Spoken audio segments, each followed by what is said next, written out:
Menachem, everybody. Thank you for coming to tonight's program. Tonight is our 26th year, and I wanted to welcome Rabbi Weiss, and I want to thank everybody, first of all, for helping us and posting it on statuses and all over the place. A lot of people are getting to know about it. A lot of new people are coming. I'm hearing about it from all over. So again, everybody that's coming every week, we ask that if you could just let people know about it, post it on statuses, and let people know about it. It'll be a tremendous chizuk for everybody. Tonight, again, is the 26th year. Rabbi Weiss, Rabbi Moshe Mer Weiss is coming here tonight. Shem Havaya, special share. We appreciate you coming. First, I want to thank all of our advertising sponsors that advertise for us every week and help us get the message out there about our share. We have first the Lakewood Scoop that every week that posted all over Lakewood. Hold on one second.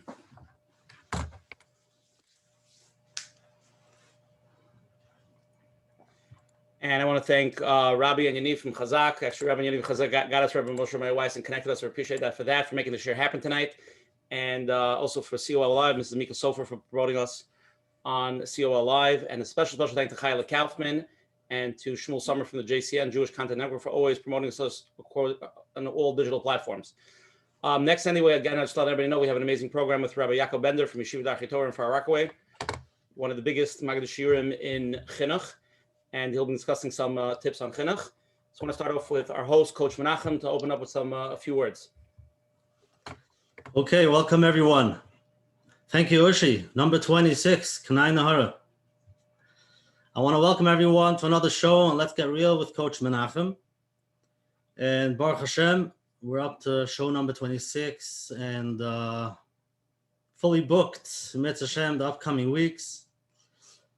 I want to thank you all the listeners, for the support and for showing up live, sharing it with your friends, and for those who sponsored, gave donations. All of the above helps to continue on our mission to get the real discussions that need to be discussed, to get it on the table, to help us grow, and to help us overall. Thank you very much, Rabbi Weiss, for coming tonight. Tonight's You're very topic, welcome. Mitzvah Hashem, tonight's topic, surviving the COVID era as a Torah Jew and navigating its Sholom Bayis challenges. Now, I think tonight's topic will be pretty much real because we did have on the show already Sholom Bayis, the topic, Sholom Bayis and the COVID era, but we're coming back.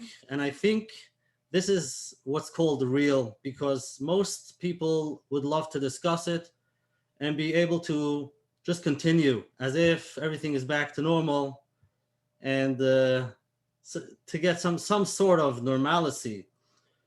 But the truth is just to listen to just one sitting, to get inspired one time is not always, doesn't become real. Just to become inspired and go on, it has to be discussed again and see what we can do. And like most of us want things to go back to normal, and it's hard to believe that we're still struggling with the COVID era, even though many places we'll call them maybe in denial. It's just a confusing topic, like we'll hear tonight. Different areas, if it's some people with the masks and the social distancing, and other people, you won't believe that we're discussing this tonight. They'll be a little bit in shock, but it's very important to discuss it. And at the end of the day, when you have all of this uncertainty, like on one hand, it could be scary what we hear, what's going on in the world. On the other hand, how long can we sit with this uncertainty? It has an impact on a lot of things, impact on ourselves, and automatically it could be financial, on the kids, and it funnels down usually to the relationships and the Sholom Bayis. And hopefully tonight we'll be able to talk about it. And sometimes there's underlying stress that we don't even know, even those who think they're back to normal. So tonight, Be'ez Hashem, we have the honor to have Rabbi Moshe Mer Weiss with us, who has years and years of experience, and now will help us, Mitzvah Hashem, navigate those challenges in these unsettling times. Thank you very much for being with us tonight. Thank you, Coach Menachem. Beautiful opening. I just want to say I got a call from a friend of mine Friday who's really not doing well. He's really not well. So we're going to learn a little bit. The shir tonight should be Chos Refuah Shlema from Menachem and Devorah. And for all the hundreds of people that are here tonight, I'm sure the thousands of people that will watch the video, it should be a chos for him to get a Refuah Shlema. Tonight again, we have Rabbi Moshe Mer Weiss. Rabbi Weiss, tell me if I'm wrong with anything. I try to put a little bio together. He's been a Rav for almost 40 years in Agudas Yisrael of Staten Island. Moshe Mer Weiss is considered one of the top rabbanim today in Sholom Bayis here. He gives a tremendous amount of drushes, and figured that would be definitely one topic we wanted to discuss tonight. And we're also discussing. He's also, first of all, a popular writer. He has a lecture in Torah column that appears weekly in the Jewish Press and Matzav. Moshe Mer Weiss also published several books: Passionate Judaism, Meaningful Living, Challenging Times, also on Yom Neroyim, and Power Benching. He gives a nightly Zoom Daf Yomi share at 7:45. I can give the number at the end of the share. And he also gives a weekly Chumash streaming share Thursday night at 9 p.m. on Torah Anytime. Again, I want to personally thank Rabbi Weiss for agreeing to come and being Mechazik Doilam. Tonight, we're going to be talking about two topics. They're separate, but they're very intertwined. We're going to be talking about Shalom Bayis, which is Rabbi Weiss's specialty, which I want to say something about in a second. And COVID, as like Menachem pointed out, we live in Lakewood, so there is a certain feeling we don't want to talk about it, we don't want to discuss it, and it sort of doesn't exist. But in reality, quite a few people died just this week alone. And it's not something we just want to brush under the rug. It's something that we should, get some das Torah, some adracha, and hear some, different concepts. I just wanted to ask Rabbi Weiss before he speaks. Rabbi Weiss, can I ask you this if you want to answer it? You've been a Rav for many, many years in your shul. Can I ask you, in your shul, how many people have gotten divorced in your shul in the course of 38 years? Baruch Hashem, none. Okay, I just wanted to clarify that because I wanted to hear if I hear that correctly. I didn't hear that correctly. So Rabbi Weiss, please open up. Well, first of all, it's an honor to join your wonderful Zoom program. I see 172 people over here. That's amazing, and that's the people that are live. I know that afterwards, many, many more people watch this, so it's a wonderful platform for Abatzis Torah. So thank you, Usher Parnes, Coach Menachem, for the covet of coming on to your wonderful program. And I hope that this evening there will come out of this discussion some positive benefit and inspiration. Now, I will tell you that the hosts did their best to try to dissuade me from talking about COVID. And they basically said, you're annoying people with this, and they don't want to hear it, and they have their already formed opinions. Even my Rebbitzin said to me, COVID, people are tired of it. Speak about something else, And I told her, Shashi, if my words can possibly save one life, maybe yours, but one life, don't you think it's worth that this whole program, this whole Coach Menachem, Kolamatzel Nefesh Achas Yisrael, Kilo Matzel Olam. It's interesting that sometimes it takes history to realize what was the real challenge of the time. When we talk about the time of the Holocaust, we don't have a roster of thousands of people that got involved in the Vadat Tzala. You talk about Mike Tress. You talk about Irving Bunin.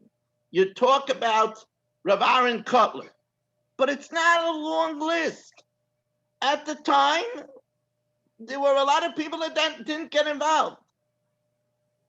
Today, the challenge of our time is COVID-19. We're living in the midst of a magefa. I was in Lakewood earlier this week. I live on Rupert Avenue in Staten Island. For 30 years, across Rupert Avenue was a wonderful family, the Weinstock family. Their girls were a little bit older than my children, and all their girls babysat for my girls. They finished their Seder a little earlier, so some of the son-in-laws came over to our house afterwards to Proverbs Seder late. That's how close I am to this family. I sadly attended Pine Ridge earlier this week for the Levaya of Matis Weinstock, Matis Yo ben Chaim Baruch, a mispalo of mine before he retired to Lakewood of 25 years for sure, who died from COVID. He was healthy, he was learning, retired and learning, and now he's gone. He's gone from COVID. I went to school in Staten Island, Yeshiva Staten Island. I came in 1970. 2 years later, a young boy came to Yeshiva Staten Island, P.G. Waxman. I remember him as a bar mitzvah boy. P.G. Waxman is now gone from COVID-19. I have a mechutin, the shver of my oldest daughter, Dr. Feldman, a healthy man. He's gone now. He lives in Lakewood. He's gone from COVID-19. COVID-19 is a reality. There are difficulties. I know. I'll give you another case in point. I have a shul in Staten Island, a good of Staten Island. We mask, we social distance. Nobody comes into the shul, nobody, unless they're wearing a mask. We don't have a simcha in the shul with eating, because when you eat, you have to take off the mask, so we don't have it. We had a Hasidic minyan. They did not want to accept a zero tolerance on masking. They don't daven in the shul anymore. Baruch Hashem, we haven't had a case of COVID. There's another shul that was not careful, and one of its members passed away. There is a reality over here. Now, somebody might say, you know, okay, Rabbi Weiss, you're a Rav. You have 206 people listening to you. So talk about a Torah topic.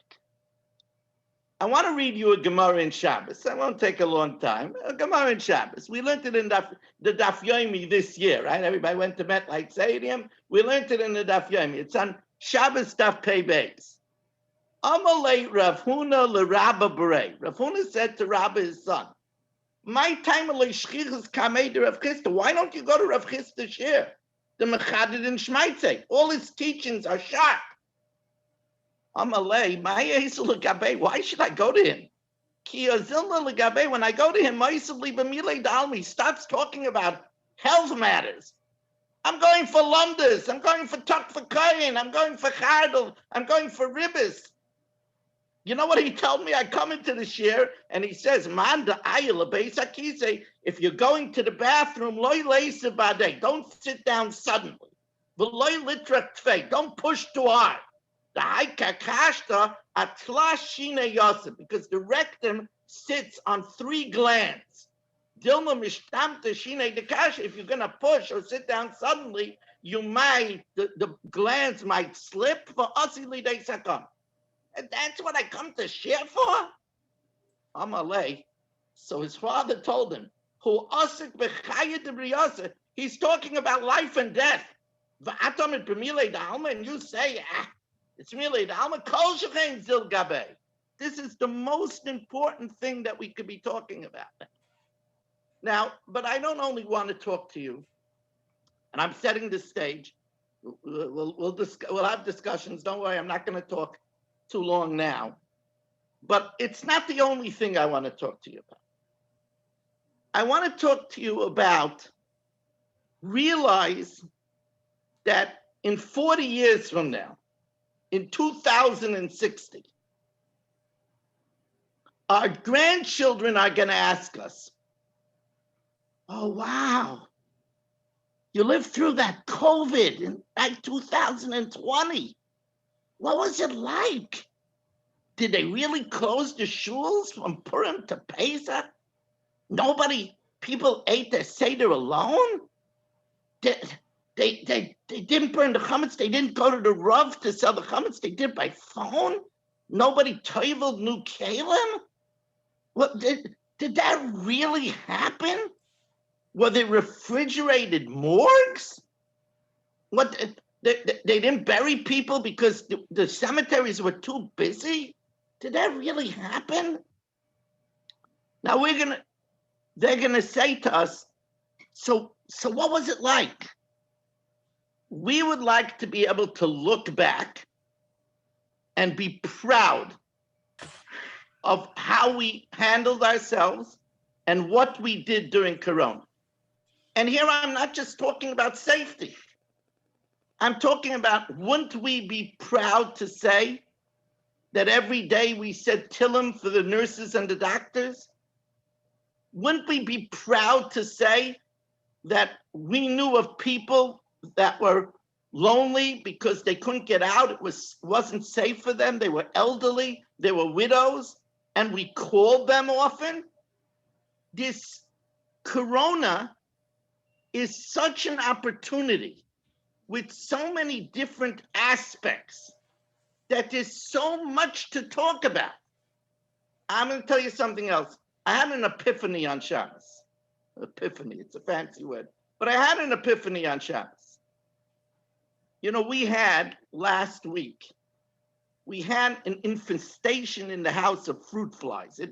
My wife is an incredible balabuster, but we had downstairs in the basement an old fridge, and it somehow got spoiled, and we had an infestation of fruit flies. Till you get rid of fruit flies, I mean, you have to surgically clean all the surfaces because they lay eggs. Don't ask. But I was thinking to myself, if the coronavirus, we were upset about the fruit flies. If the coronavirus was the size of a fruit fly, or even smaller, but we could see it, whoa, it would be a whole different thing. Corona is coming. Look, it's there. It's it. We can't see it.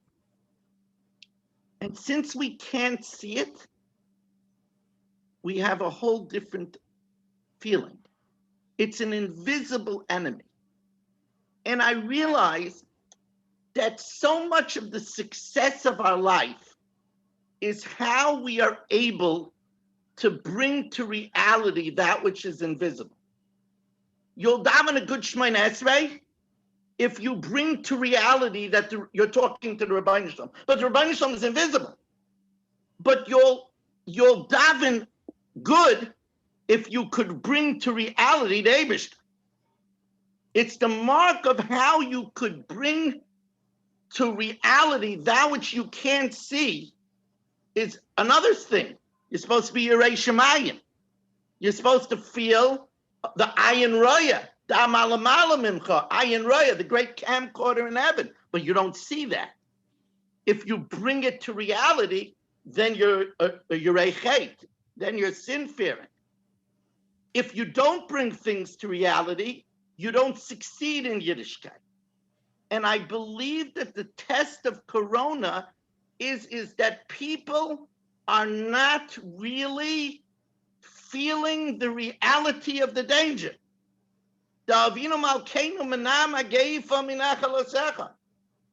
And another thing, and with this, I'm going to open it up to whatever else everybody's doing over here. I'm new to this wonderful forum. I see 234 people joining. So you're doing something really right over here. I mean, this is, I just clap. This is an amazing forum. I'm going to tell you one other thing. I've always told my children, a mark of success in life, a mark of wisdom is, can you see ahead? I'm a chess player, so I appreciate seeing ahead. You know, grandmasters like Alekhine was sometimes able to see 15 force moves ahead. You know, I can't see, maybe I could see 3 to 4 moves ahead. But we have to look ahead. There are some projections that there's going to be in America, Rahmana Litzlan, By February, another 600,000 deaths. Now that, by the way, don't go, because I've been from the beginning, I've been following 1918. And in 1918, the second wave, which was in the fall, killed 670,000 people in America. And many of them were young. There's a cemetery in Brooklyn that there's rows and rows and rows of tombstones of young people that died in 1918. So I tell the children, prepare either for learning or for a parnasa, prepare ahead.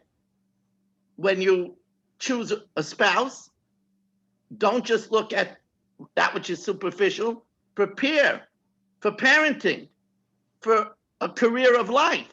It's looking ahead. And of course, the ultimate looking ahead of looking towards Olam Haba, not just 120 years, but infinite years.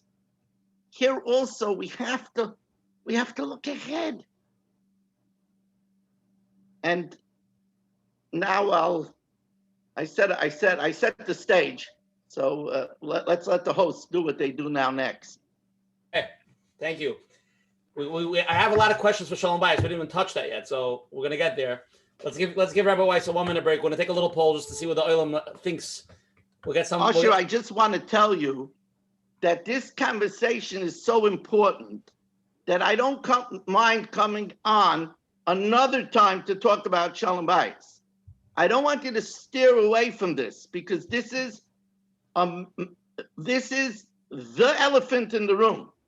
This is a matter of life and death. I've seen too many people die. And I understand that if you have a house full of kids, it's very hard to think about masking. What are you supposed to do with the kids? What are you supposed to do with them playing with somebody? It's demographically, it's easier for me as a baby boomer who has a shul of baby boomers. It's easier for me to control it. When you have children, Baruch Hashem, it complicates matters tremendously. But then again, a child could bring to a Bubby and Zaidi, Rachmana litzlan, death. I have not had my grandchildren in my home since Purim. They come outside. I have a trampoline in the back of my house. So they come outside, both my wife's children, my children, they come outside and we see them and we Zoom them and we FaceTime them, but we haven't had them in the house. So we're talking sacrifice. Also, your house is clean probably also. Baruch Hashem. Okay, let's take a poll, and I'm going to have a bunch of questions. Again, tonight's year, we have Rabbi Weiss here. It's a big schus for us to have him. And we're getting tons of questions. A lot of people are just texting. I didn't even look at it because I'm getting so much things happening at the same time. Let's try to get through some of the questions. And they want to know why we're discussing such a boring topic. It's such a boring. Yeah, that's every question is why it's such a boring topic. Like, who cares about it? No. There's a lot of good questions. We're going to get to there. Okay, let's take a poll. Okay, everybody, it's anonymous. We just want to get a little feeling for Rabbi Weiss over here. In what area has COVID had an impact in your life? A, marriage. B, finances. Children. C, D, all of the above. E, none of the above. That's the first question. Everybody, please answer. Let's get a little feeling what the crowd of COVID had any impact on you. Could be it has no shaykhs deal. Second question: are you afraid of COVID? Yes, no. I am confused. Rabbi Weiss, you could see what people are answering. Nobody else could see it until we share it. Yes, I'm taking careful note of everything. Yes, you just want to see what we're dealing with over here. Again, I'm going to repeat the question. In what area has COVID had an impact in your life? A, marriage. B, finances. C, children. D, all of the above. E, none of the above. Second question, are you afraid of COVID? Yes, no, I'm confused. 5, 4, 3, 2, 1. Okay. So very interesting, Rabbi Weiss. It says over here, very little people say that COVID actually had an effect on their marriage. So I guess we have two separate shiurim tonight, one for Sholom Bayis and one for COVID. 16% of people say finances. A whopping 33% is the winners, children. They feel that COVID had a massive effect on their children. 26% of people say all the above. 20% of people say none of the above. But just interesting to see that. It seems like, children is a very big topic. Are you afraid of COVID? 38% of people, which is the majority, say yes. 35% no, and 27% confused. You mamish have a split over here of people who are confused of COVID or not. Somebody could X the screen. Okay, I'm going to start off with the first question. I want everybody, again, to text me. Anybody who wants to ask, can you please, obviously live questions go first. Rabbi Weiss wants live questions. He wants to be interactive. He's here to mchazik us. Rabbi Weiss, you want live questions? Yes. Yes. Okay, so everybody should feel comfortable asking. Again, for everybody.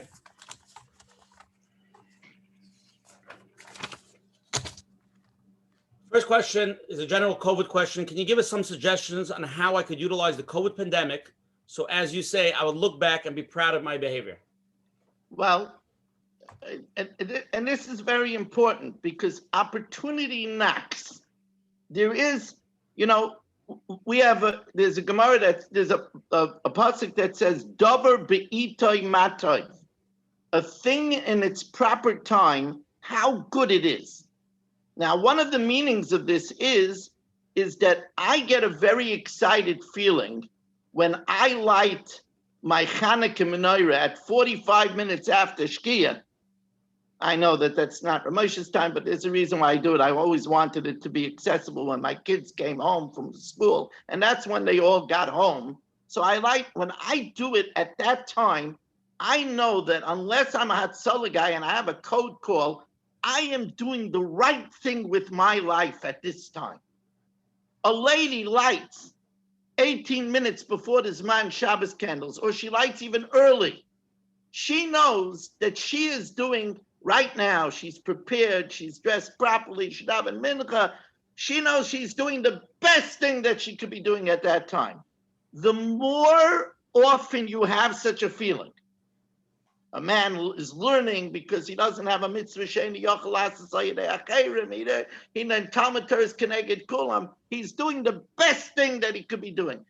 The more you can do that, that's one of the meanings of the pasuk. But there's another meaning, and that is try to talk about what the challenge is of the time. Davar be'itah. We are living during a time of challenge. Have I utilized this time properly? Do I daven? Do I have a list of chaylim that have COVID? Am I davening for them every day? It says, do I daven for people that are sick? I should have a list of people. There are people. Are my eyes trained to Eretz Yisrael? Anybody who's been in Eretz Yisrael knows it's a country that lives on tourism. Everything is tourism. Stores, everything. Taxis, everything. Hotels, everything. Tourism came completely to a halt. You know what's going on in Eretz Yisrael now? When I bench and I say, Rachem na Hashem Elokeinu al Yisrael Amecha v'al Yerushalayim Yirecha, am I thinking about Yerushalayim and Eretz Yisrael? These are COVID attitudes. These are things that we have to think about. And then let me ask you something else. Rabbi Olbaum puts it so beautifully. So beautifully. He's one of the senior rabbanim in America, Rabbi Olbaum from Queens. And one time he was offered to be the Rosh Shiva of Torah V'das. Another time he was offered to be the chief rabbi of Belgium. Rabbi Olbaum is one of our giants. He said that, people do all kinds of chumras on Pesach. Everybody has their things. Some people mishnish, they don't eat by somebody's house. Some people, if something falls on the floor, they won't eat it. Falling on the floor. They clean the floor. They did everything but scrape it. If it falls on the floor, I don't care what it is, they don't eat it. I mean, all kinds of chumras. Why? Because it says, Ushmartem es hamatzos. Watch the matzos. Ushmartem. Ooh. So says Rav Olbaum, when it comes to health, it says, Nishmartem ma'od l'nafshay tzedek. Are we doing that extra shmira? Are we? Are we doing it for other people? It says, Chamira sakanta mi yisura. Now, I see, they say polling is a tricky business. Nobody likes to say that their marriage is affected. Polling is a tricky business, but nobody is shy about their children. My stepson, Simcha, is a wonderful Rebbe in the 7th grade in Torah Semis, in Kamenetz. He asked me to come on to his Zoom class. So I went on for half an hour. Never the children learning on Zoom. Never. The children are affected. Oh yeah, the children affected. So there's no question about it that children is a big issue. But I also like to point out with the polling that the polling was not split at all. 38% are afraid and 27% are confused. That's 65% that are messed up. That's not, I'm sorry. It's not a split. Okay, then there are 35% that they're not worried. They might not be worried about secondhand smoke either. You should worry about secondhand. Secondhand smoke kills people. There are people that are not worried about first-hand smoke. But you know what?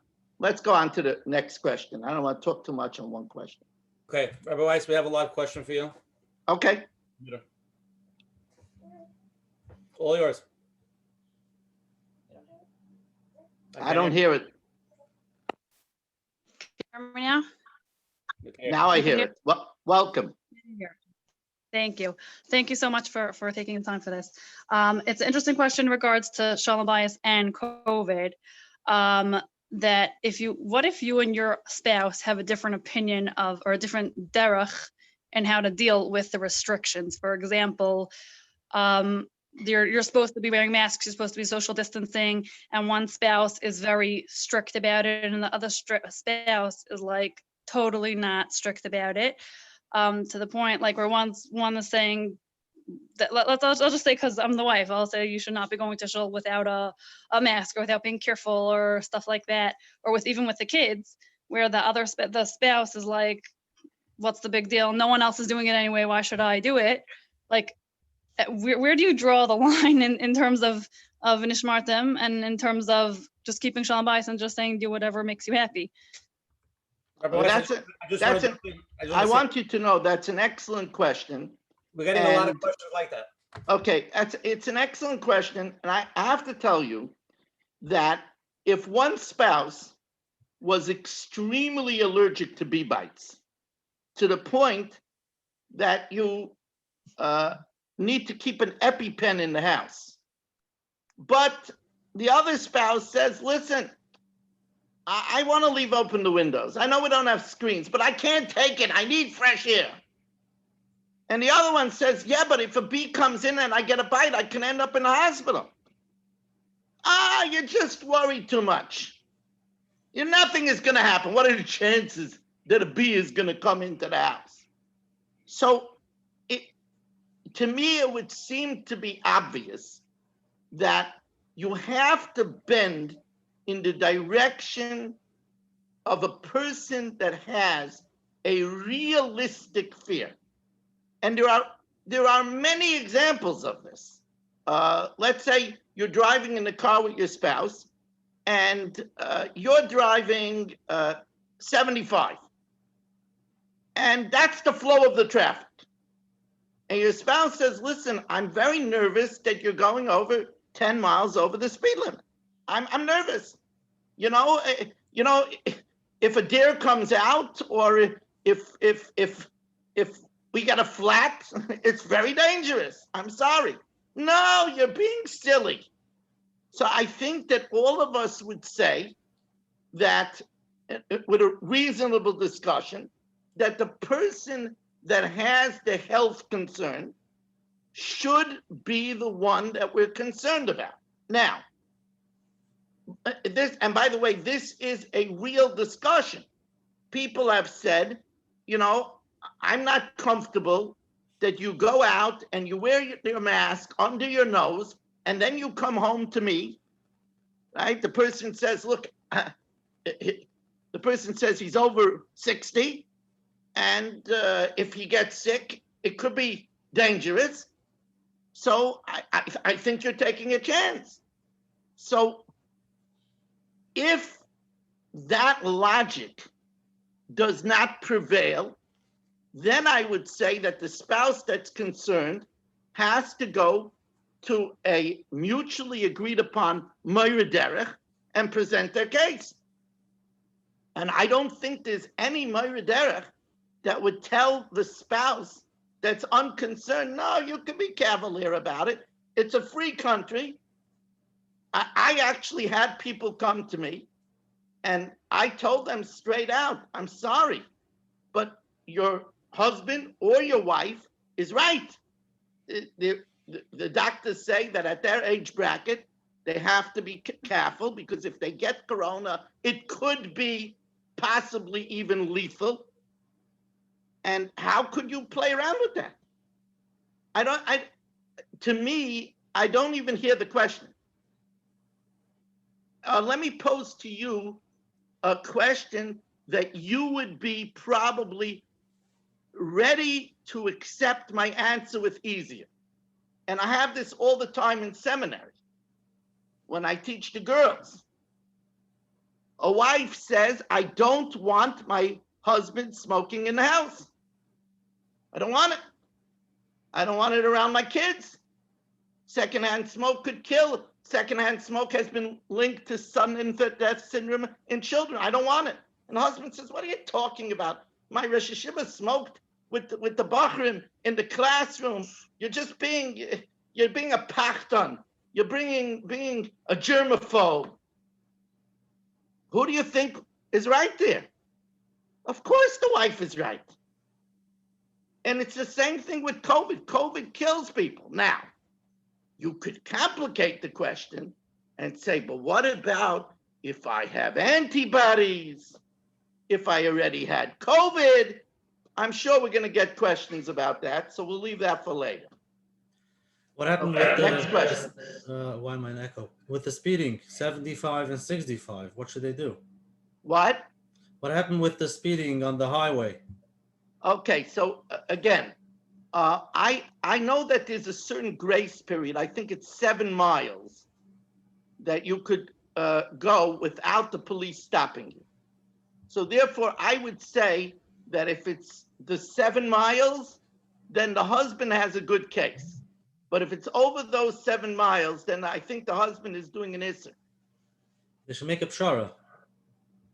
I'm not saying a pshara. I'm saying what's okay to do. I know it's Dina. I'll tell you an interesting story. A Rav told me this story personally. He gave Rabbi Moshe Feinstein a ride, and he got a speeding ticket. So he turned to Rabbi Moshe and he said to Rabbi Moshe, "Shluchei mitzvah in nizaken." I'm giving the Rosh Hashiva a ride. So Rabbi Moshe looked at him with a twinkle and said to him, "That's why we got the ticket." That's a famous story. Next question. Okay, Rabbi Weiss, you have a lot of live questions coming in. Let them ask first. Cindy, you're on. Hi, thank you so much. Thank you, Rabbi Weiss. I am very humbled to be able to be on the share with you. I have a question, and it kind of segues from the previous person's question, but maybe it's a little bit of a different variation. You know, a lot of us, our spouses are all, trying to be on the same page with this, but it's irksome to me, and I'm finding it very, very distressing. My own kids, my friends' children, they're in their 20s, to 30s, married, not married. These people are all totally unaware of the severity of this disease. You know, we who are in our 40s and our 50s, we're trying, we have parents that are elderly, we ourselves, we want to be careful, But my own kids, they're telling me to my face, it's a hoax. You know, President Trump says there's nothing to worry about. You know, all that aside, our kids, they were getting together, they're going to restaurants. These are from boys and girls getting together, talking, you know, in front of us, they're trying to do their best. And then when they're on their outside, they have no concept that this is something to be really, really afraid of. And I don't know how to handle it with my own kids. Baruch Hashem, I have 5 kids and they're brilliant kids. Okay, so I understand the question. I'm gonna paraphrase the question, and that is, we from the older generation recognize the danger, but the younger children just want to go on with life as normal, and we don't know what to do.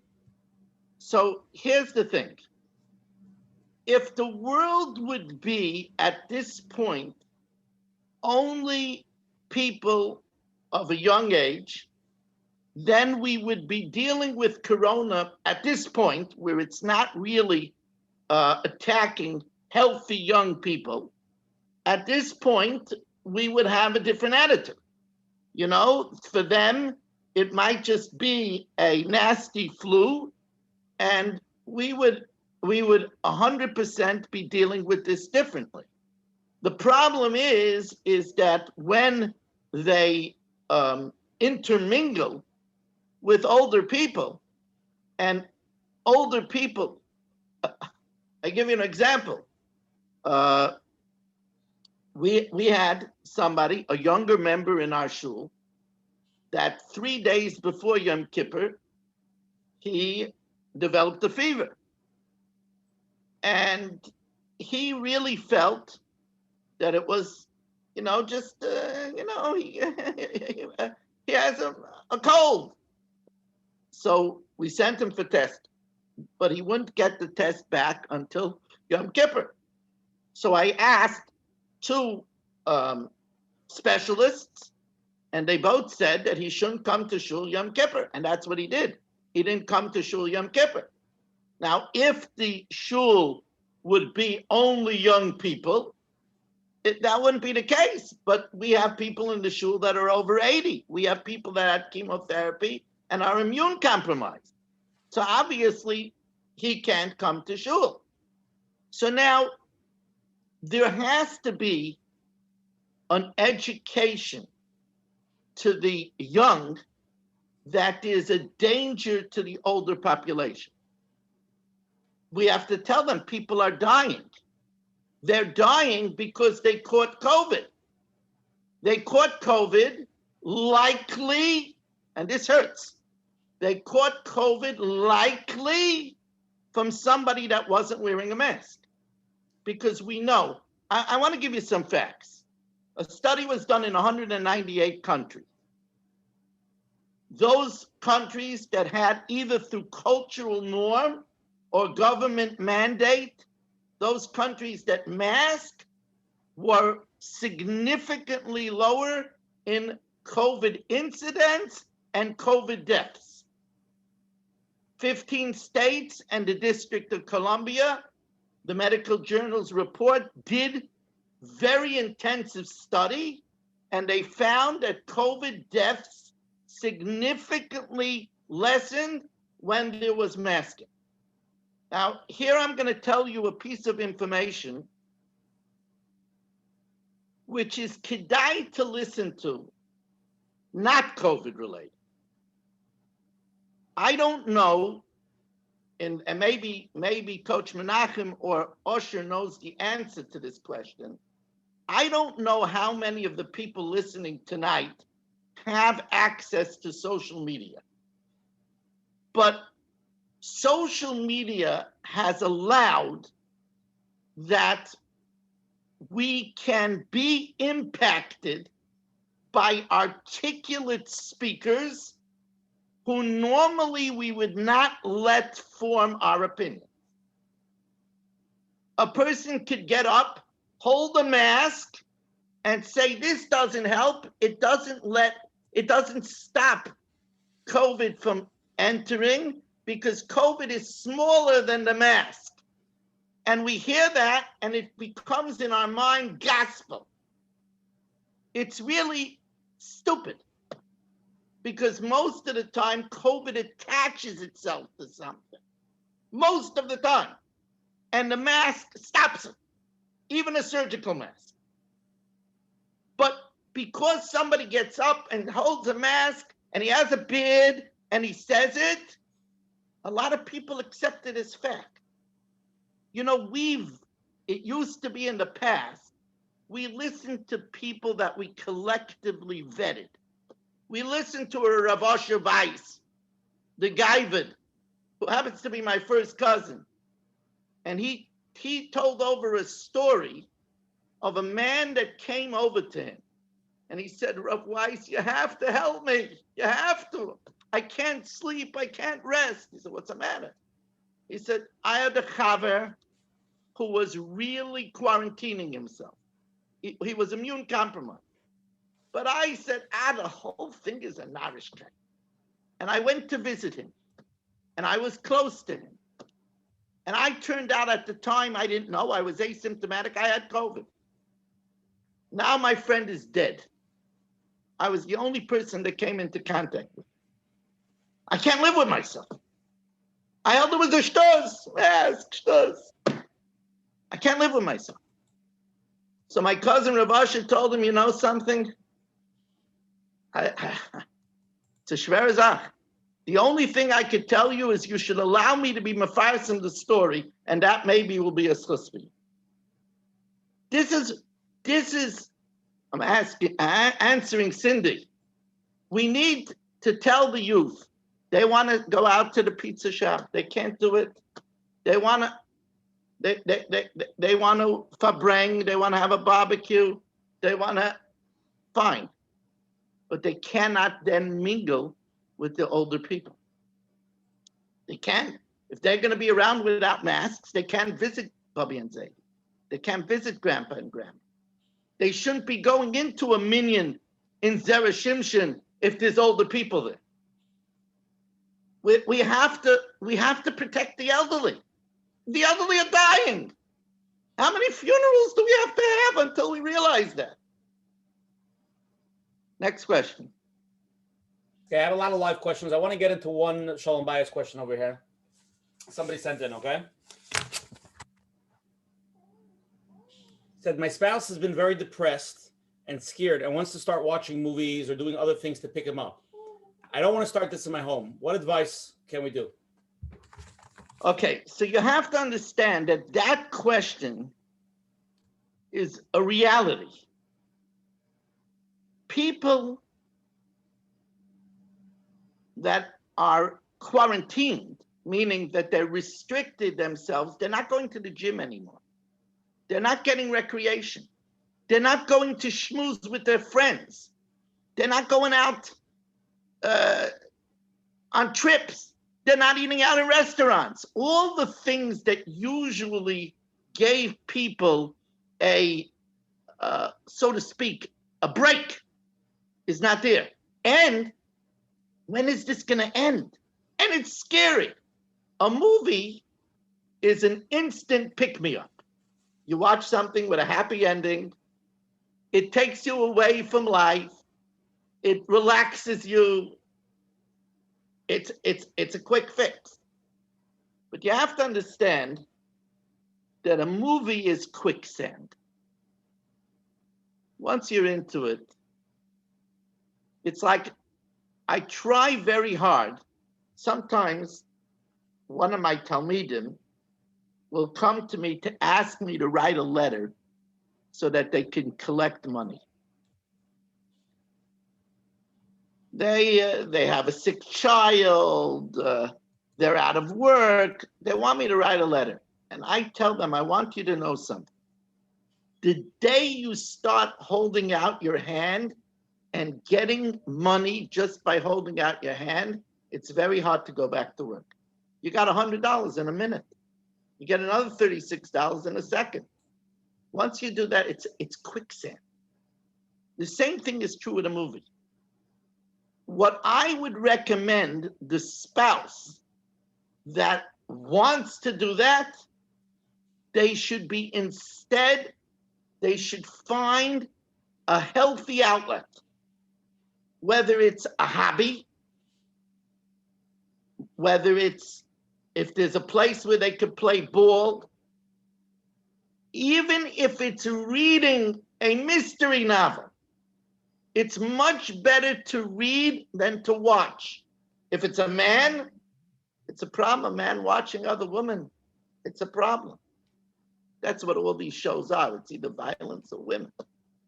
I would rather they even get into computer games than watching a movie. Now, don't get me wrong. Computer games is a big danger.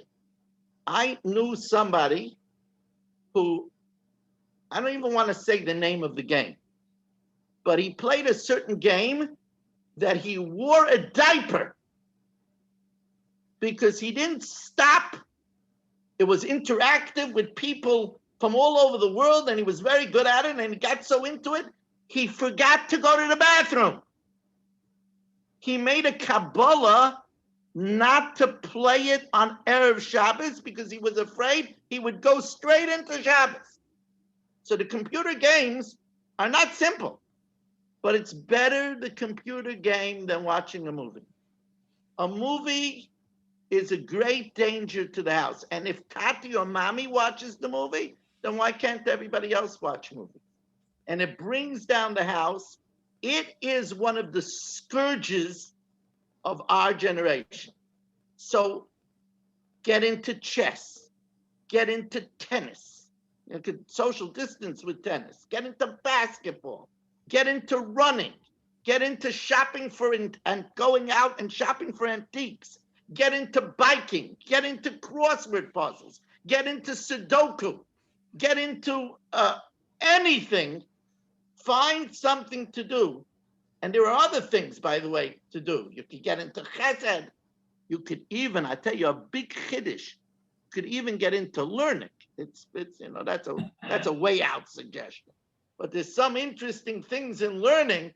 You know, boredom is a very big problem with COVID because it has interrupted a lot of people's normal schedules. And batola mevia l'dei shiamim. But during COVID, there's so many things. There are people say, I never had time to do it. I always wanted to learn Navi. I never had the time. I always wanted to learn the Siddur so I don't daven like I don't know what I'm talking about. I never had the time. There's the time now. Get into something, not a movie. Read Harry Potter. Yeah, don't worry about Harry Potter. I read it. It won't hurt you. Don't worry.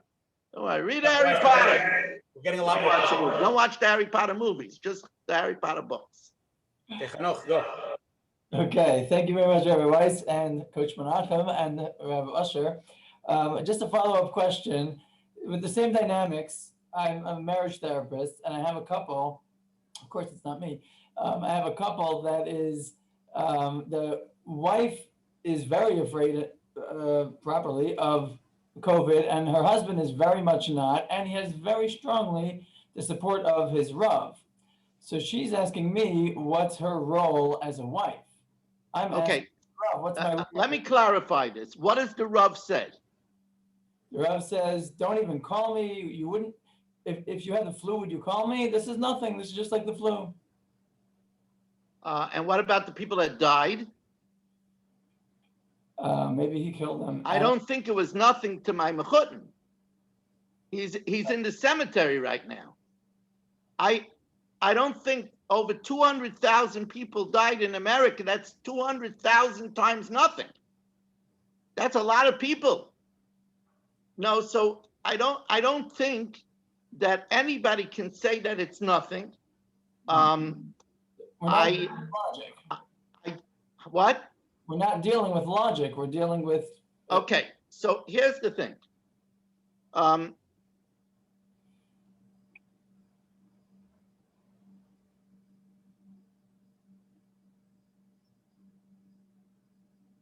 Rabbi Weiss. One second. I want to put this carefully. I want to. There's one more preface to the question I want to add. Yeah. Because a lot of people are texting similar questions.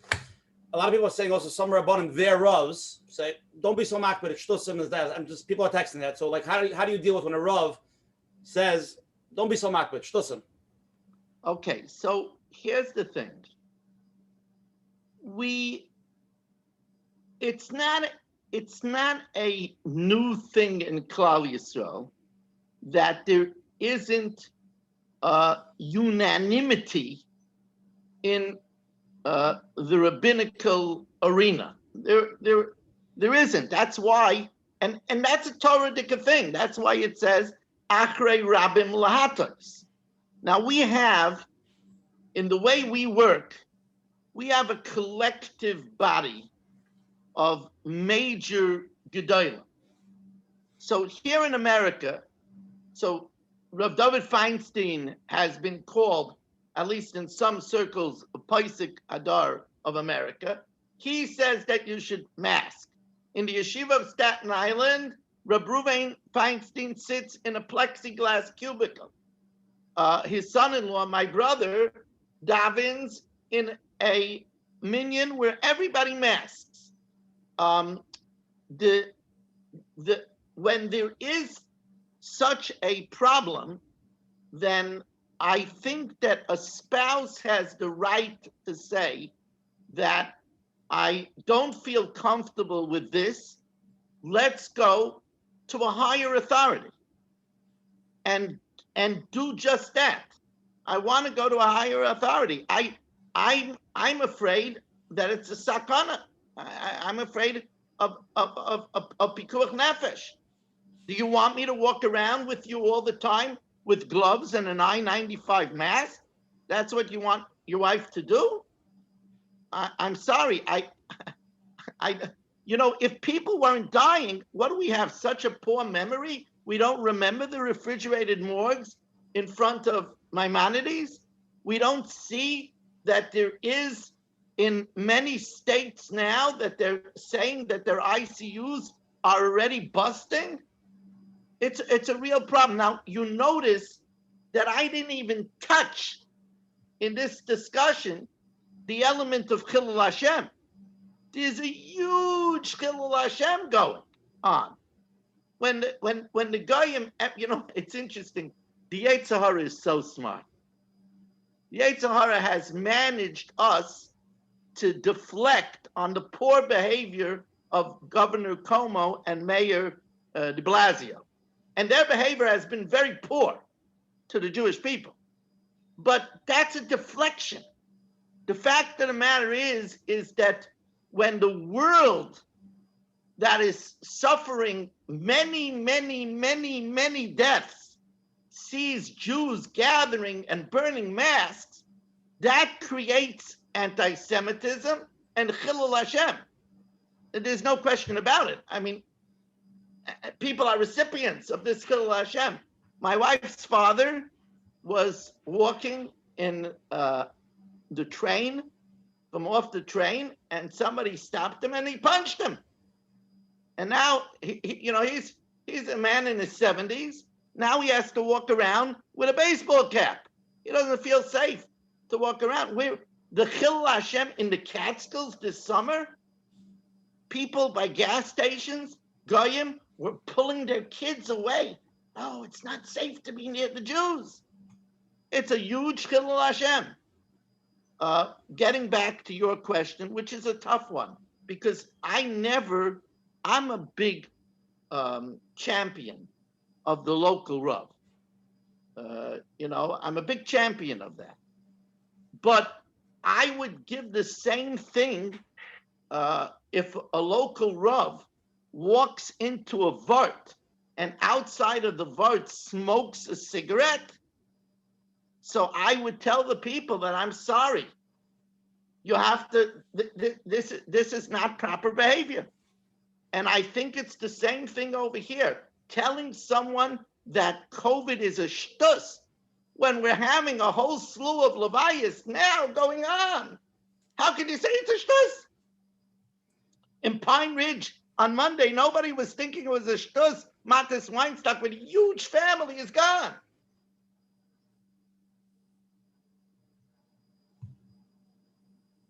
What's next? Rabbi Weiss, we have a lot more questions. Listen, I have the whole night. Anna, can you unmute? Okay, hi. So my question is almost maybe theoretical a little bit, and practical. If it's true that coronavirus presumably spread much more because of Purim, because how cluelessly we were going around sharing everything and crowding together, what are we supposed to do next time? Like, how are we supposed to anticipate the next situation and who to listen to and like just figure out what to do to be safe? You know, Anna, we don't have to worry by the about way, the it's next Ronnie. situation. Sorry. We're in it now. Before we get to the next situation, we got to deal with now. We're in the thick of it now. You have to realize that there are a lot of people that took tremendous precautions and don't have antibodies. Like my wife and I, we tested, we didn't have antibodies. We presumably still don't have antibodies. So we are in danger. There are many people that don't have antibodies. The virus is still very live. Like I said, if we were able to see this microbe, it would be an entirely different discussion. The enemy is here. What do you think the Aguda is making? A Aguda in Torah Messiah has said that we should say Avinu Malkeinu tomorrow morning, and different kapitlich of Tehillim we're going to say it in my shul. It's not just because of election day. It's because of Avinu Malkeinu Menachem Agefa Minachalosecha. The head of the Aguda isn't here anymore. The Novominsker Rebbe, just a few days before he passed away, he made a video telling people to be careful about COVID. It's a real danger. You know what? I'm not going to wait for a question. I want to address something which a lot of people are a little bit confused about. People say, look, I got antibodies. I don't got a mask. And you know, if people suspect me, well, they're just not keeping the mitzvah b'tzedek tishpat amisecha. They should know that I have antibodies. And if they're going to be choshen b'ksherim, that's not my problem. They're just not Torah people. So first of all, there's two fallacies in this. The first thing is like I spoke to several doctors in anticipation of this question in the share. We don't know how long the antibodies last. We don't know what strength of antibodies is needed to protect the person. We don't know if antibodies will protect you from a different strain or mutation. And this is a problem with the vaccine also that everybody is grappling with. There's a lot of things that we don't know about this virus. I will tell you, and I found it was a little bit of a twist of fate, that today I have been staying away from Borough Park simply, I'm afraid, it's a hot zone, but I wear my I-95 mask, and I want to call my wife, Shashi. If you could bring me a mask. But anyway, we went into Borough Park to visit my wife's parents, to make a visit with masks and everything. And I stopped. We didn't have wine for Shabbos. So I stopped to buy wine. And it happened to be that the storekeeper I know is an Altayid. He told me he got COVID. And he got it last year. And when he was recovering from it, he had a heart attack. And they say that, thank you very much. He got a heart attack. He was recovering from it. And Baruch Hashem, I saw him wearing a mask. And I said to him, I see you're masking. Is it just because? He said, no, I tested myself. And I don't have antibodies anymore. And they told me that for me, I could get reinfected and it could kill me, chas v'shalom. So he's wearing a mask again. So first of all, look, Leave me alone. I have antibodies. It's not so certain. The CDC for sure says it's not certain. Somebody says, the CDC is just trying to scare people. But the doctors, it's a funny thing. When you want to know if you can eat on Yom Kippur, you ask the mumchim. The mumchim are the infectious disease specialists. They're all telling you that you should still mask, even if you have antibodies. They're also saying that antibodies should not be a criteria to people not to let them into shul if they're not masking. That we did research on this. But besides that, it's also not true that you don't have to worry about Marasayan. I have in my shul a very wonderful geriatric specialist who had a severe case of corona. And he was in Maimonides when everybody was dying in Maimonides. And he could have, Baruch Hashem, he survived. He had a very scary time there, very scary time in Maimonides. He could have, Rahman al-Islam, he has a lot of schusim. He survived. He wears a mask in shul. And he told me, if anything, I'm going to wear a mask because I want other people to wear a mask.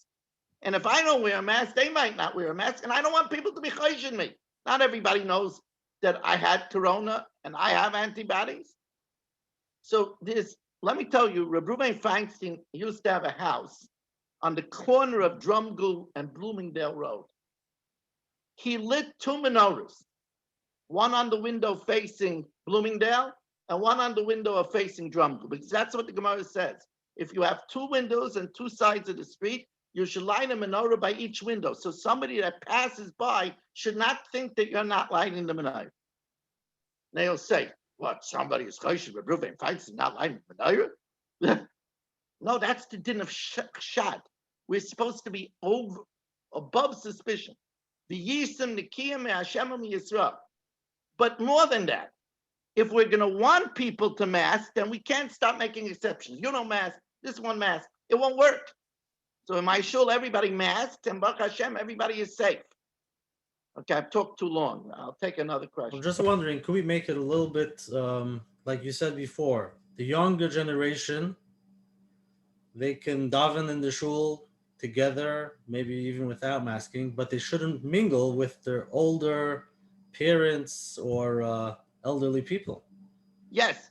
So again, if you're living in an insular situation where you could do that, I think that that's something that the problem is that many people have an elderly parent or even a younger parent that's immune compromised because of chemo or diabetes or is obese. That's the problem. That's what makes it complicated. I would say again, if you have an area that's only the youth, this can be dealt with differently. This could be dealt with differently than, the chances of it being fatal or it's not just the problem of fatal. Some people's kidneys have been ruined. Some people have now problems with blood clots. Here's another example of how, we hear a lot about this anti-malaria drug. It's a good drug together with the cocktail, together with the zinc and the Z-Pack. It works for certain people. But for other people, you'll talk to heart specialists, that anti-malaria drug, if they have certain heart problems, it could be fatal. So just to say, I could take the anti-malaria drug, no problem. That's, again, a casualty of social media. Any other questions? Very good. A friend of mine, Rabbi Fried, wants to ask a question. He actually has his own tent minion for our neighborhood. And anybody who's very makbid or people that have issues, he runs that minion. So, take it away. Shalom, Rabbi Weiss. I would like to relate a question, generally speaking, what a lot of people ask me. And I try to take myself precautions to a certain extent against the virus. And people are asking, so what is your plan going forward? Do you plan a quarantine till Mashiach comes? Are you going to stop your life forever? What will you answer to that? Okay, so here's the question. What's the exit strategy over here? So I am very heartened I'm a big student of history. As soon as this happened, I read whatever I could about the Spanish flu in 1918. You have to understand that the Spanish flu in 1918 was much worse than COVID. In the second wave, it killed over 670,000 people. And just to give you one anecdote from Philadelphia, 4 women played bridge together one night. It's like a card game, bridge. The next morning, 3 were dead. It was that terrible. We got over the Spanish flu. It did take more than a year. It did take more than a year. It started in the spring of 1918. It didn't finish till after the third wave came in the spring of 1919. It didn't finish till after that. But we got over it. We will get over this. The virus will die out. And by the way, they never came up with a vaccine for the Spanish flu. But we did get over. The Spanish flu killed worldwide 50 million people. 50 million. We did get over the Spanish flu. We will get over COVID. It will die out. The question is that we have to be careful until it does. Now, will people change their habits? I hope so. I hope people will learn to wash their hands better, myself included. I will tell you that I was from those that were privileged to give a hesped recently on TorahAnytime.com for Avigdor Miller. And there was another person that gave a hesped, Reb Gindi. And he remembers that Rav Miller never touched the doorknob. Rav Miller always opened the doorknob with the sleeve of his raincoat. He never touched the doorknob. So when I heard this from him, I did the quick arithmetic, and I figured out that Rav Gindi was 8 years old in 1918. Rav Avigdor Miller was 8 years old in 1918. And perhaps that here and that lingered with him. So will things remain from COVID? Yes. Will we be over with it? Yes. And I believe we'll be over with it even without a vaccine, because the vaccine is not going to be the answer all. If there's different mutations and there's going to be enough people that will not take the vaccine, that's anti-vaxxing. That's a whole other ball of wax. But we will get over it, and we will get out of it, because what's going to happen is people will slowly stop dying. But until they do, and here they're not stopping to die, the numbers are growing. If you see the projections, people say, oh, they're just trying to scare you. They're not. Look, I personally, I'm a Trump man. I find that we're better off with him than the whole liberal agenda. But I don't think President Trump is handling Corona correctly. I don't think, listen, I don't think he's not that Torah, far from it. I don't think he's handling Corona correctly. But right now, we are in the middle of a crisis. And when you're in the middle of crisis,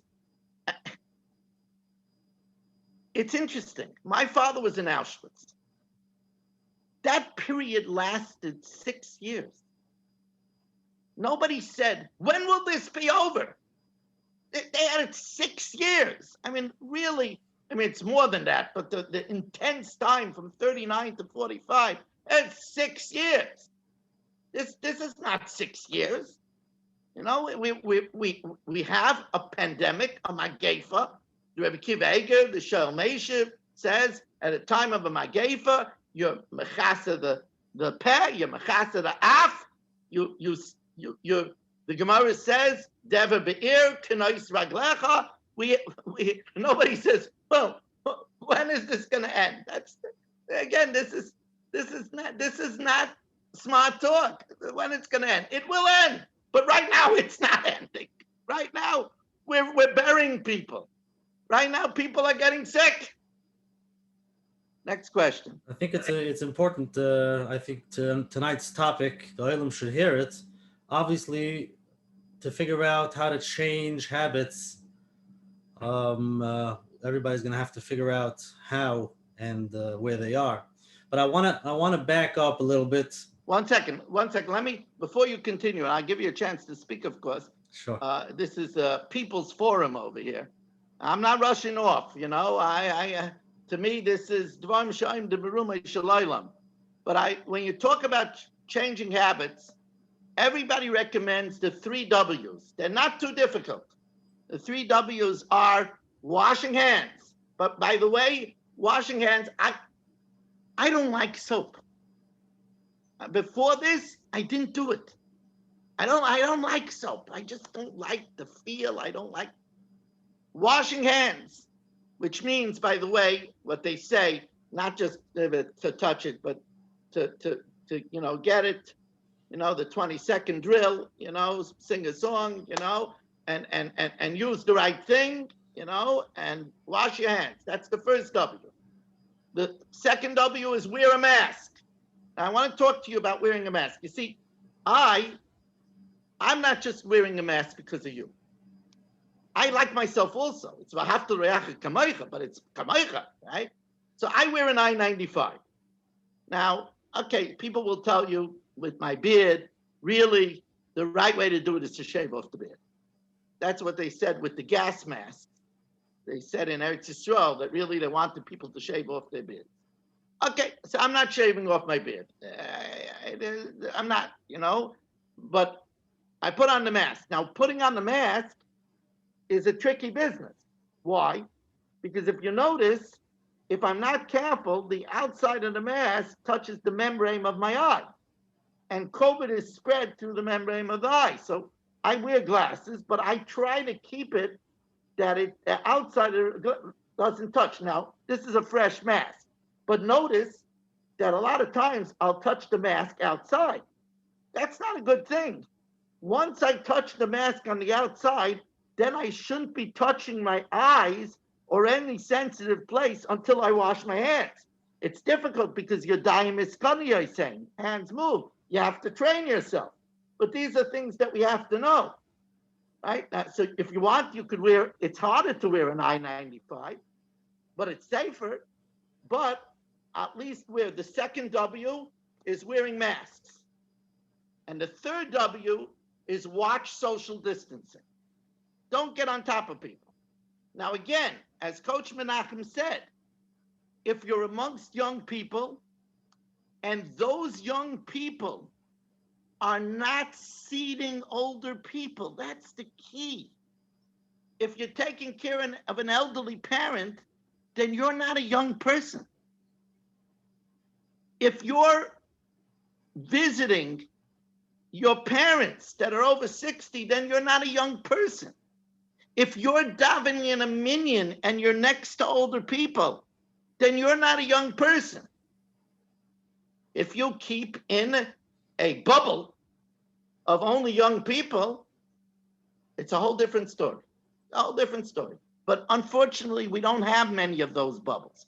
There are people that have gone up to the Catskills and they're staying in young communities and they're staying in a bubble.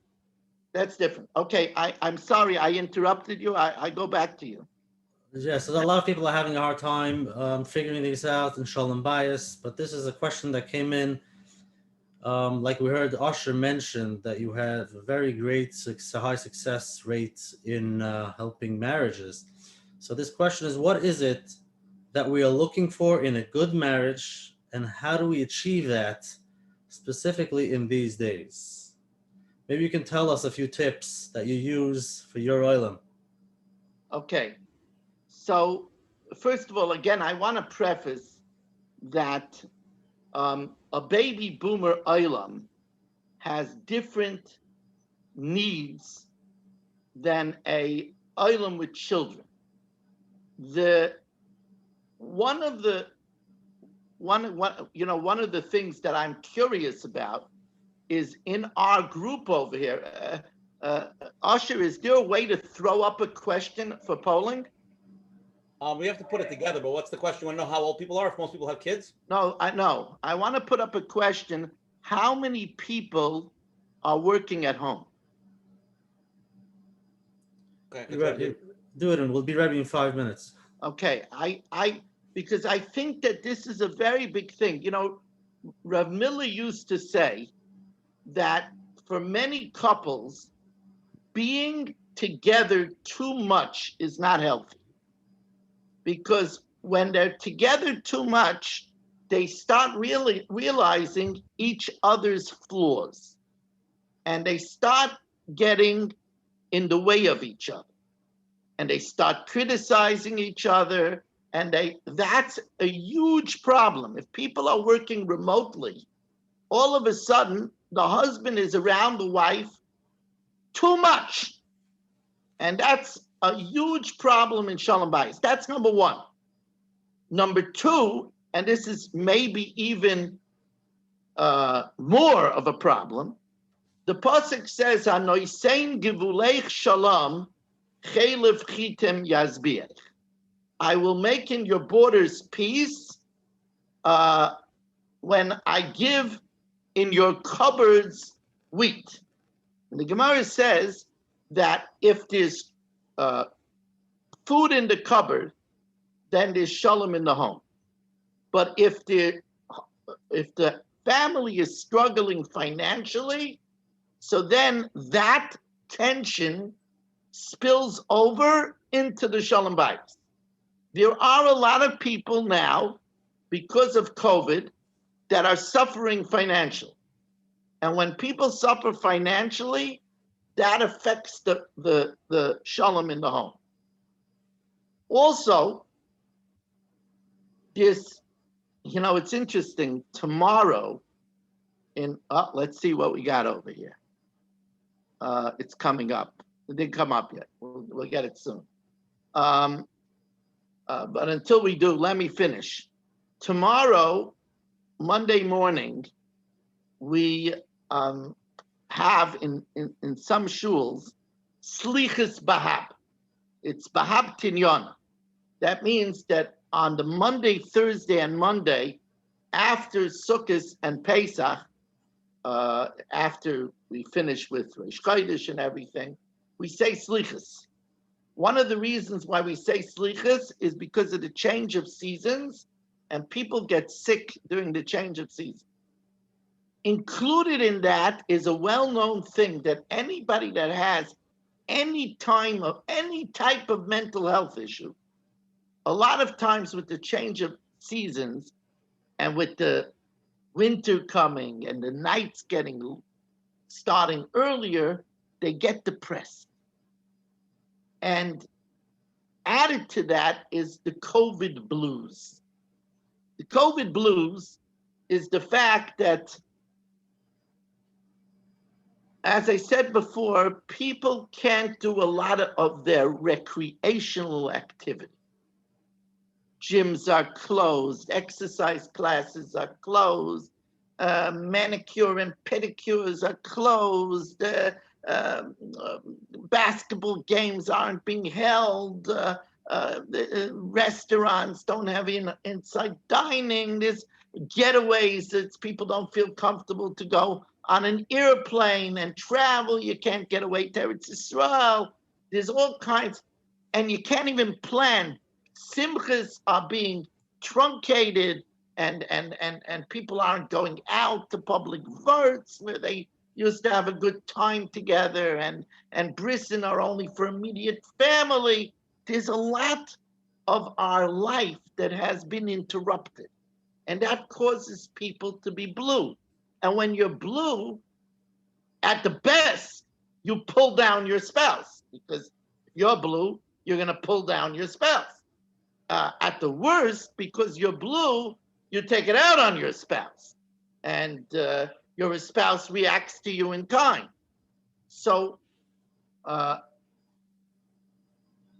poll's ready. So go ahead. Okay. Let's see it. As per Rabbi Weiss, we're going to take a poll. If everybody could just answer, are you currently working home? Yes or no? Just to see if people are working at home. Let's see what type of crowd we have here tonight.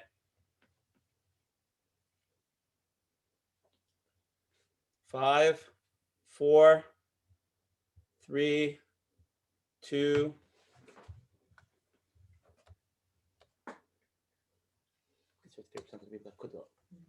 Okay. We got a lot of people working at home.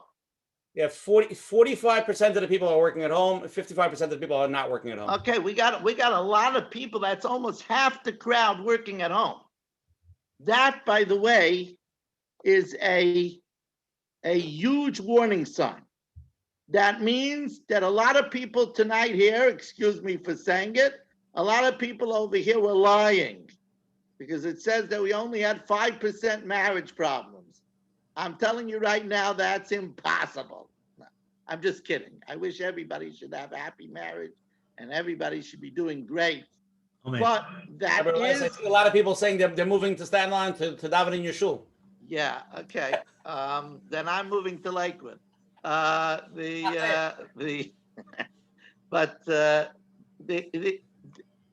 is when people who are not used to, now there are, don't get me wrong, there are husband and wives that work together and they're a wonderful team. There are husband and wives that work in offices. There are husband and wives that, but we're talking about people that beforehand chose not to live that way.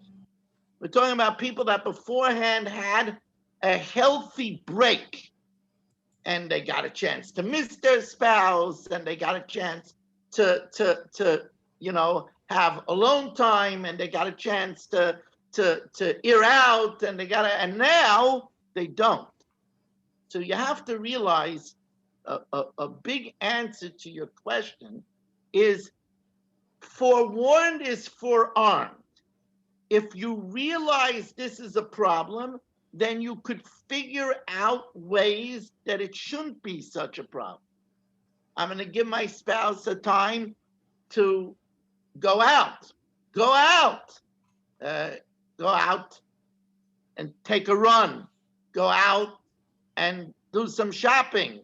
I'll watch the kids that are underfoot much more. You see that? We didn't even scratch that, you know, but if you realize that a husband used to get out to go to shir, now he's going to shir on Zoom. He's not even getting out to go to shir. A lot of people, when people are afraid, they're not, the davening has been shortened because people are davening outside. That's been shortened. There's not enough breaks. So create those breaks. That's number one. Number two, as we said, recreation helps as a valve to release steam that can otherwise cause anger, can cause nastiness, can cause unpleasantness. Those releases are, many of them are missing. You got to create other ones, you know, whether it's getting into reading, you know, call a friend from years ago and spend time with a friend that you haven't connected. Likely that friend who never had the time now has the time and is looking to connect too. You know, COVID is a wonderful time to reconnect with old friends because likely they're stuck also and they're looking from some camaraderie also. They don't have the normal outlets also. So that's a good thing to do. It could be done by Zoom. It could be done by FaceTime. It could be done in many different ways. You know, take on an old hobby. Get involved in online painting. You know, or spend time with children that live away with Zoom. If you're a Bubby Zadie, spend time with the grandchildren.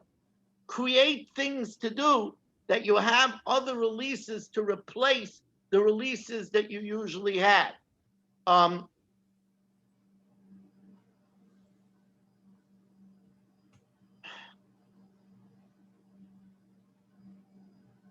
You know, I'm a big believer in davening for your spouse. This is a good time to start davening for your spouse.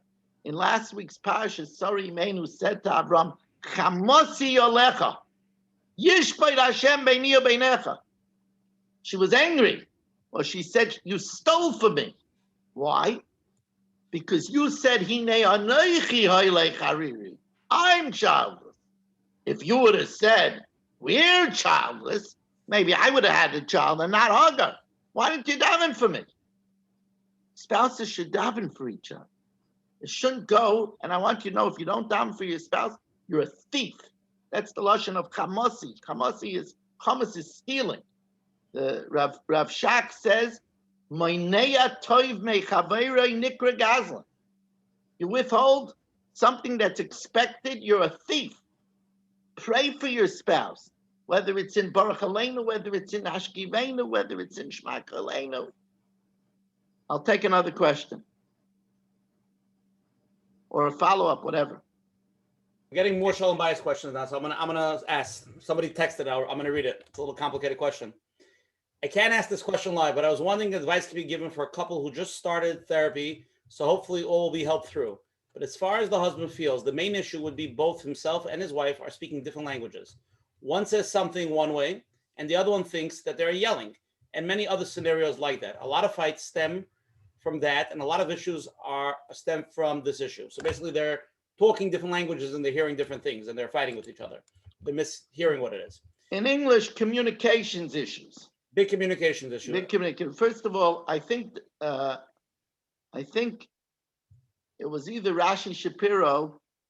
I think it was Rashi Shapiro. It's either Rashi Shapiro or Dr. Meir Wickler wrote a very good book on marriage communication. That's a good book to read. Sometimes you could help yourself a lot more.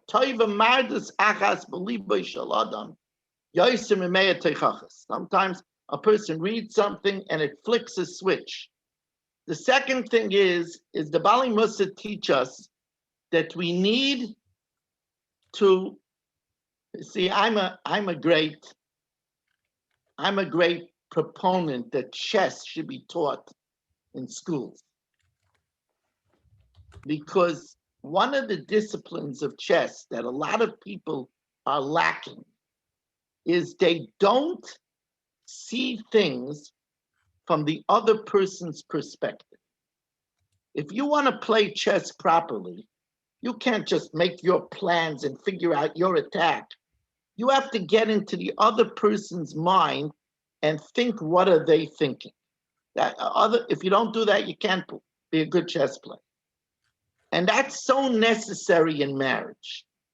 You have to say, how do I look to the other person? Or, what is it like to be married to me? That's a very big thing. What is it like? Now, some people, if they're honest, yikes, to be married to me, yikes. That's if you're married. But a person has to say, how do I sound when I get excited? I don't think I'm raising my voice, but how do I sound to the other person? Right? How do I give the other person a chance to talk? Do I give them enough time to express themselves? Do they see that I'm making an effort to be attentive, to empathize with what they're feeling? Do I know how to apologize? A lot of people don't know how to apologize. That's a very big problem. And that, you see, if you could shut down a disagreement, it doesn't do much damage. The people that have problems is when it lingers on and it festers. They don't shut it down. Usually they don't shut it down because they don't know how to apologize, how to end something. You know, I wouldn't like it if you did that to me. That's empathy. But that's not enough. And I'm going to take the following steps that it won't happen again. That's an apology. And that buries the hatchet.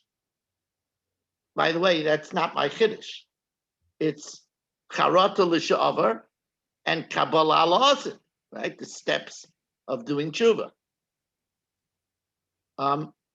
I could go on pontificating, but I want to hear some more questions. There's so many more questions, Rabbi Weiss. I don't know what to say.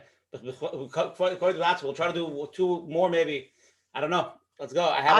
Look, I'm here. Especially, I have to tell you, especially if it's about COVID, because I don't think the Olam gets it. You see, let me tell you something. We cannot afford to follow the crowd. There are people that have followed the crowd and they're dead.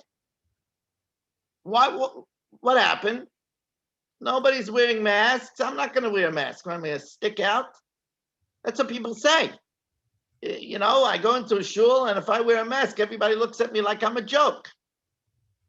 Right? And then this person who can't handle the virus dies. We cannot afford, especially, and I'm going to say this again, especially as Coach Menachem emphasized, especially if you live and you're interacting with older people. If you're interacting with older people, then you have to wear a mask around them. Now, I don't care if you had COVID. It's still not safe. We don't know. People don't have antibodies anymore. People are getting reinfected again. It's not so common, but people are getting reinfected again. But Chamira Sakanta Meisura, it's dangerous.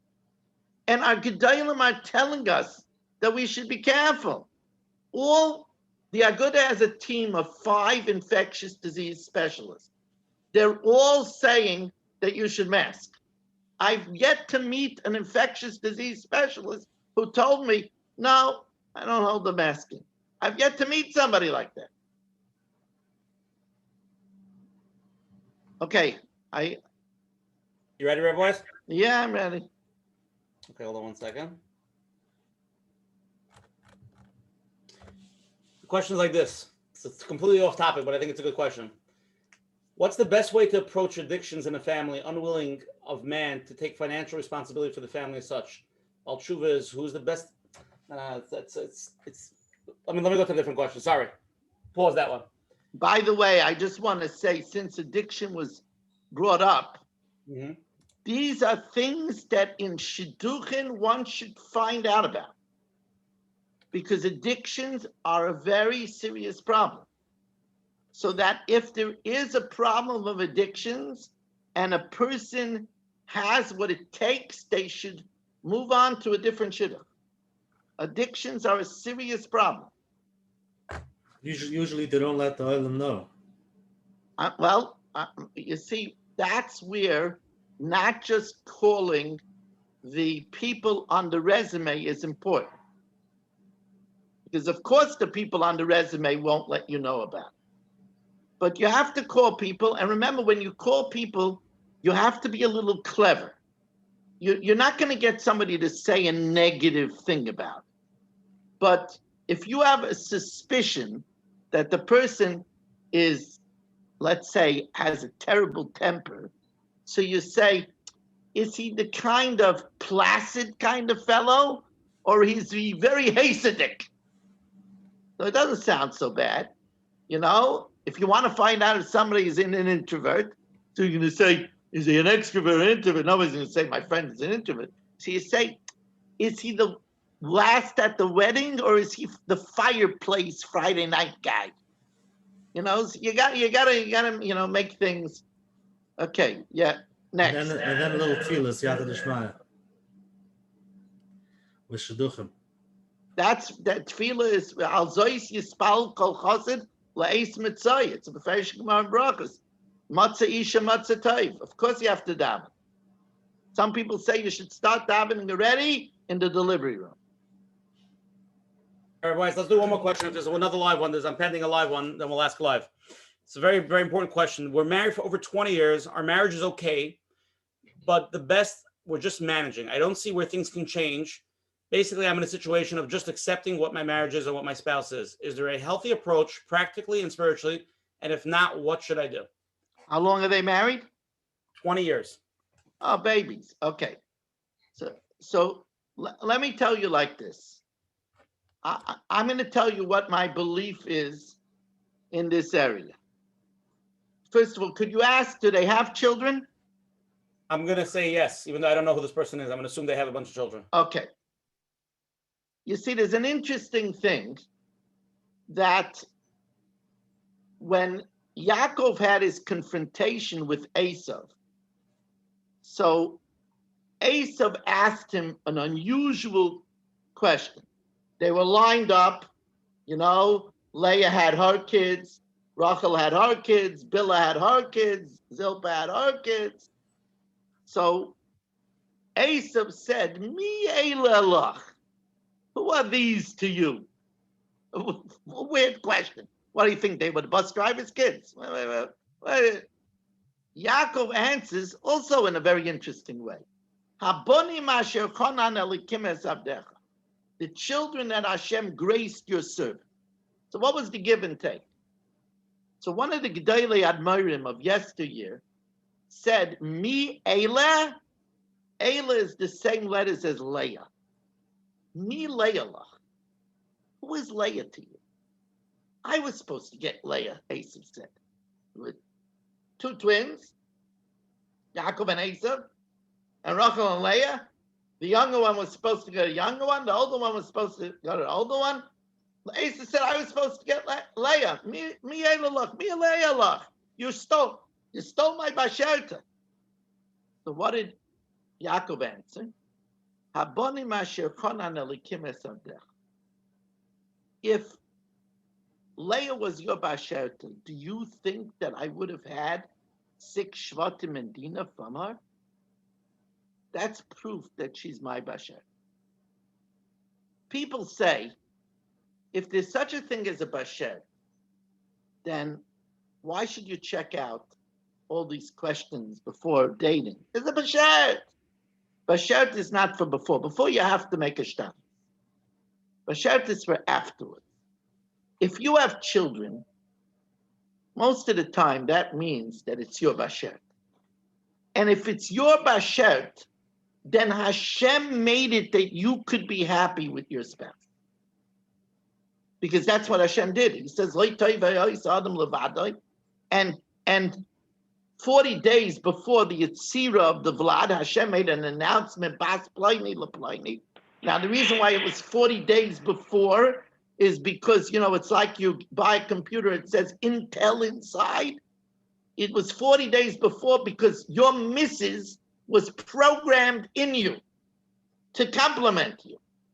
So every marriage with his children could work. Unfortunately, the Torah also says that sometimes it's Ezer and sometimes it's Kenegdai. Zacha nasa loy Ezer, loy zacha nasa Kenegdai.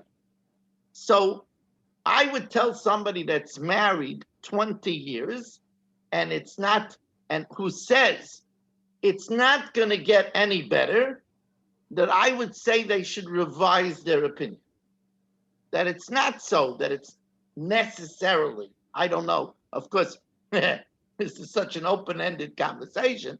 I don't know what the issues are, but a lot of times a person, even married 20 years, could do things a different way and make things incredibly better. Now, it also could be that there's certain expectations that have to be lowered. It could also be that a person needs to themselves become happier in order to be happy in the marriage. A lot of times that's the case.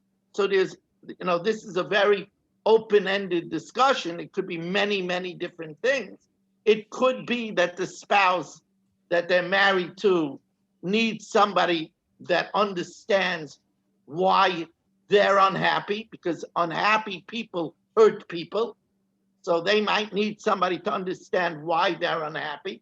It could be that the spouse is not behaving properly in intimate areas in the marriage, and that is something which could impact on the entire marriage. So there's a lot of different elements that are possible.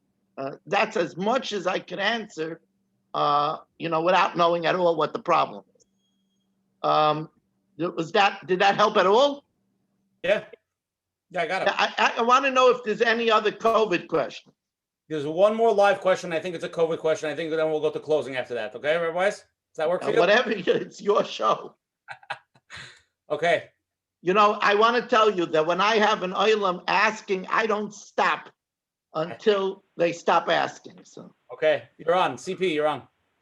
Okay, hi. Thank you so much for the clarity. It was really an eye-opener about the COVID and everything.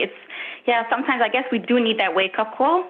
My question is only, you mentioned about social media, that because we have so much access to social media and we see that, people are saying this mask is nothing worth and so on and so forth. Actually, my perception was just the opposite. Like in the beginning of COVID, the people that had no access to social media were totally like in the dark and they had no idea of the severity of the situation, whereas people that had access to social media were the ones wearing the mask and social distancing and so on. So basically, I want to stop you and I want to say that you're absolutely correct about that. Right. You're absolutely insulated Hasidic communities that had no access, had no clue about the severity of the danger. You're right. Absolutely correct about that. Right. So that goes into different conversations. Yes. That's why your leaders need to have social media. Well, 1 second. Let me go further. My comments about social media are based on something said by a Friedrich Belzer Rebbe. I'm not sure it was Sholom Belz or one of the Friedrich Belzer Rebbes. The Belzer Rebbe was against the newspapers. And I'm not talking about the secular newspapers. He was against the Torah newspapers. And the reason is that they became the Rosh Hashivas of the women. At that time, the women didn't have access to Shiurim. There was no TorahAnytime.com. There was no Kol HaLashon. There were no workshops that were available online. Their rebbeim were the newspapers. And he did not want to give the opinion of the women into the hands of articulate writers. He wanted it to be in the hands of the Rabbonim, of the Shtat, of the Gedolei Rosh Hashiva and Admorim. And what's happening now with social media is that people all of a sudden think they're experts because they could research something on their own. They think that they know better than experts. They think this is true where people try to diagnose themselves psychiatrically. People who decide because of what they research not to give a measles vaccine. And it's true now about COVID, about not wearing a mask, about taking certain medicines. So social media has a very, very dangerous cycle. Right. So it's a give and take, because you're saying that on social media we do see that the mask is nothing worth. So basically it's very confusing to know. So you're saying that all the scientists and from the infectious disease department, they all say that the masks are very imperative. So this is on the one hand. On the other hand, we have certain experts and experienced doctors and so on and so forth saying that it's not, it's just a political thing, these masks. You see, but that's the thing. A letter went around in Lakewood from all of the pediatricians. Every single one of them. I saw Dr. Shannick, Dr. Gittleman, every single one of them saying that masking was important. So you tell me that these so-called experts on social media, we're talking about that the Aguda went around and culled from all over the country the biggest microbiologists and infectious disease doctors. So, but you tell me that there are experts. That's the problem. So how do we know how to tell the difference? So let's say I actually belong You to the listen to me. Okay. No, but I'm serious. I'm actually Hasidish, and Then you find one of the Gedolei Admirim. Look, the Stalin Rebbe masked all the way in the beginning. There a lot of Gedolei Admirim did. Right, and then there are other, wherever I belong to or whatever, they say, you say in the Mishnas and L'chaim to wear the mask because that's what's mandated of us, but not that this is going to actually save us. This is not actually going to protect us. It's just that we're doing, what the government is asking us to do just for the sake of Chil Hashem. One second. Do you think that you could smoke except that it's not a good idea because the government tells you not to smoke? No. But are you going to die anyway if you're supposed to die? Yes. No. Why? No, that's the thing. Do you live near the 9? Near the 9, no. You don't live in Lakewood? No. Oh, okay. Where do you live? Brooklyn. Brooklyn. Okay. You know Ocean Parkway? Yes. Okay. Tomorrow, what do you think is going to happen if you cross Avenue J on a red light? So there's basic things that you have to do You know what's going to happen? You're going to become a pancake. Not. You're going to become a pancake, right? Like in Aunt Jemima's, right? A pancake. Mm-hmm. Because there's proper hishtadlus, and proper hishtadlus during a time of Mageifa is to protect yourself from the Mageifa, and that's what I'm telling people.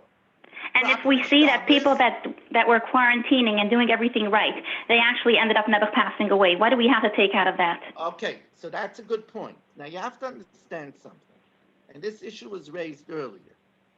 A person could be as careful as they want to, but if their wife or their child or anybody else that had access to them wasn't careful, they're going to get infected.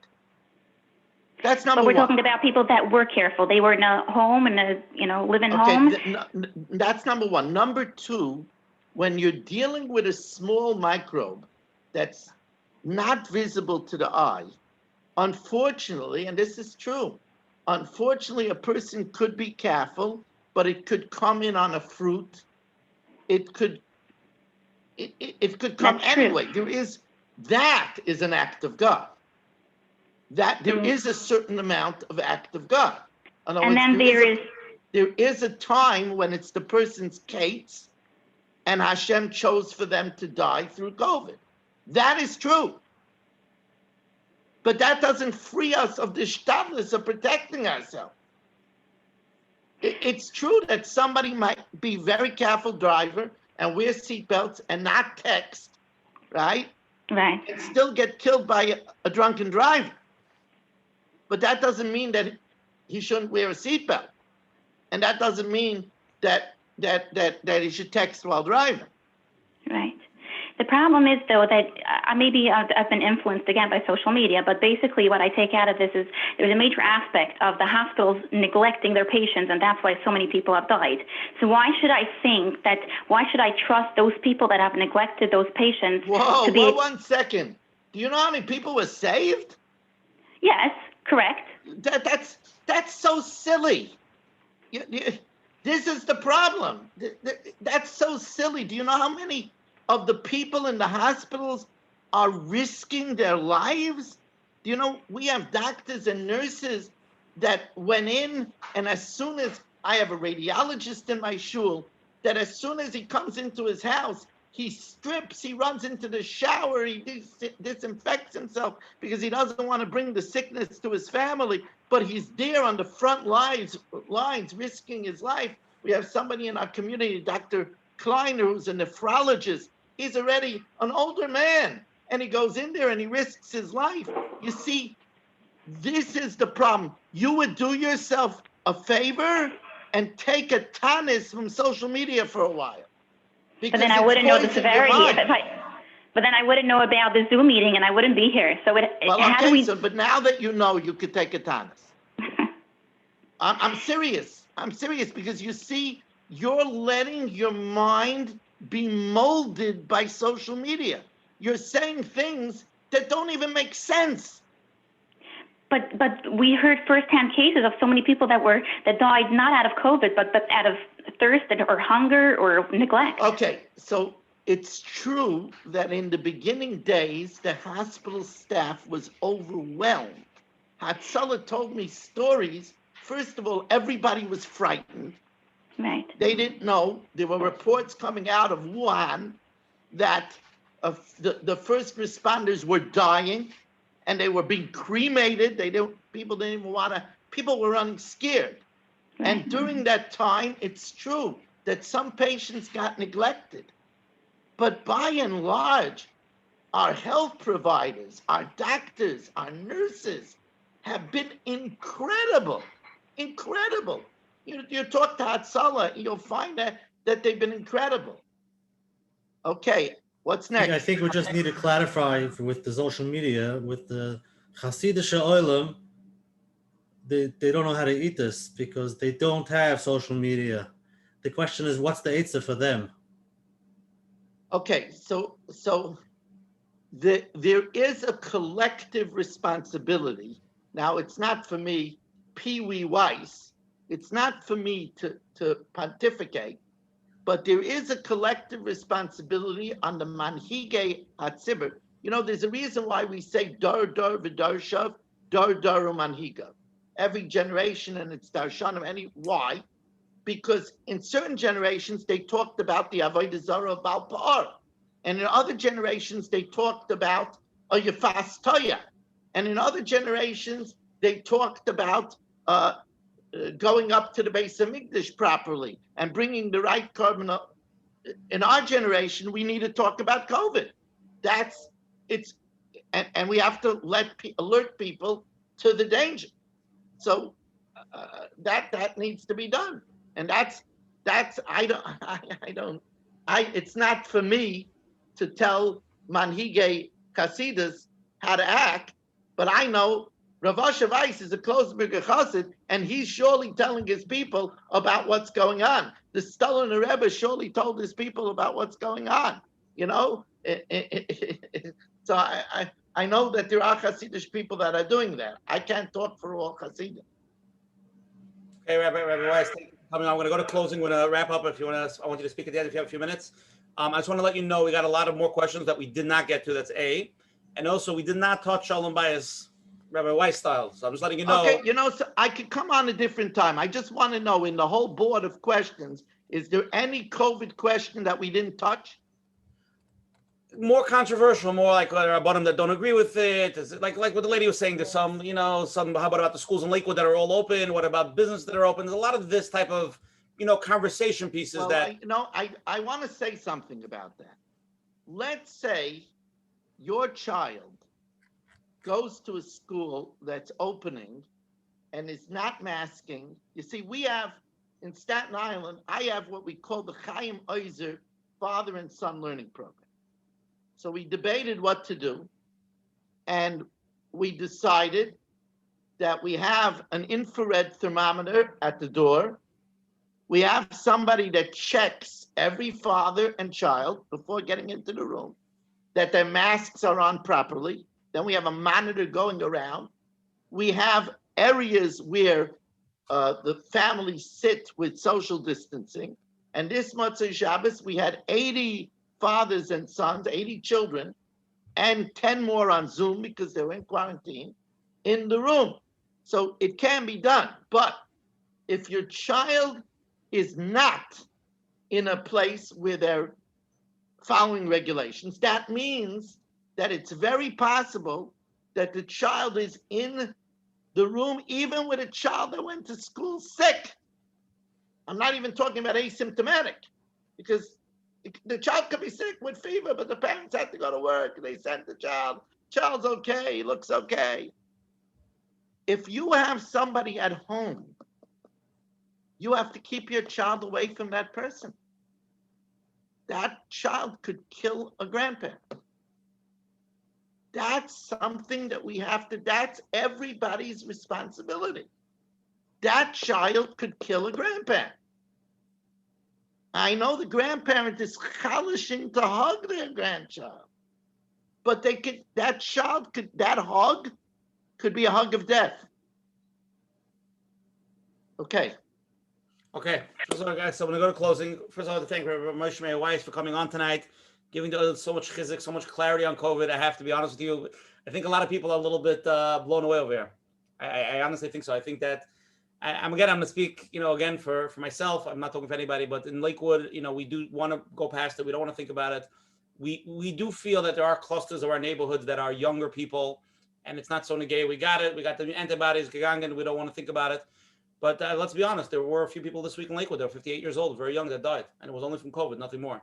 Do you have elderly parents? I do have an elderly father, yes. Okay. I assume you want him to live till 120. Yes. Okay, so then you have to be careful. That's what this is about. Yep. I don't want to be a prophet of doom. I can't stand wearing the mask. I like to take my wife out to eat. I like to exercise. I like to do a lot of things. I want this to be over, and it will be over. That was a point that was made. It will be over. It's very important to know. It will be over. And let's daven for it. Tomorrow we'll say Avinu Malkeinu for it. It will be over. But while it is this way, especially amongst the elderly, the people with diabetes, perhaps with lung diseases, people that are obese, people that are immune compromised because of chemotherapy, we have to be careful. Okay, I'm going to continue. 100%. Again, tonight's share should be Schush for Sholom, a good friend of mine from back in the old days in Meir Yeshiva, Menachem and Devera. You should have a big Sholom. I hope this share, there was Mechazik, hundreds of people, not sure thousands of people, and maybe even save one life for Rabbi Weiss, maybe one. That's right. This Schush is unbelievable. Again, next Sunday, we're going to have an amazing program with Rabbi Yaakov Bender, Shiva Darchi Torah in Far Rockaway. We're talking about some Chinuch stuff. Obviously, everybody knows Rabbi Bender is the king of Chinuch, and it's going to be probably an amazing share. Please come back and see it. Rabbi Weiss, you do have to come back again. I'm just letting you know. You're on the roster. Again, tonight, everything is recorded. Everything will be live tomorrow on Coach Menachem's website, menachembernfeld.com. If anybody has any questions, please email coachmenachem@gmail.com. Rabbi Weiss, a few people texted me. They wanted your contact information, your email. They wanted to send you questions. Can you give somebody? Sure, they can. rmmwsi@aol.com. That's Rabbi Moshe Mer Weiss, Staten Island @aol.com. Thank you. Again, if you want to hear the share on the phone, we also have a recording. This is share number 26. The number is 732-924-8464. Again, that's 732-924-8464. Again, a special thank you to all the advertising sponsors every week. Again, the Lakewood Scoop, thank you for advertising us. And Rabbi and Yaniv from Chazak for actually putting together, Rabbi Weiss putting us together, being Mashadachas. We really appreciate it. And again, people should go to chazak.org. They offer a tremendous amount of programming. And special thank you to Chayla Kaufman and Shmuel Summer from the JCN network for always promoting us digitally on all the digital websites so people get to know about it. Coach Menachem, a few closing words, and then Rabbi Weiss. First, Coach Menachem. Yeah, wow. This, I believe it was a heavy awakening. It's hard for people. It sounds like in the beginning, before Pesach, what we heard tonight, it sounds like it just happened. And we're months after that. And we know that many people are trying to get back to normal.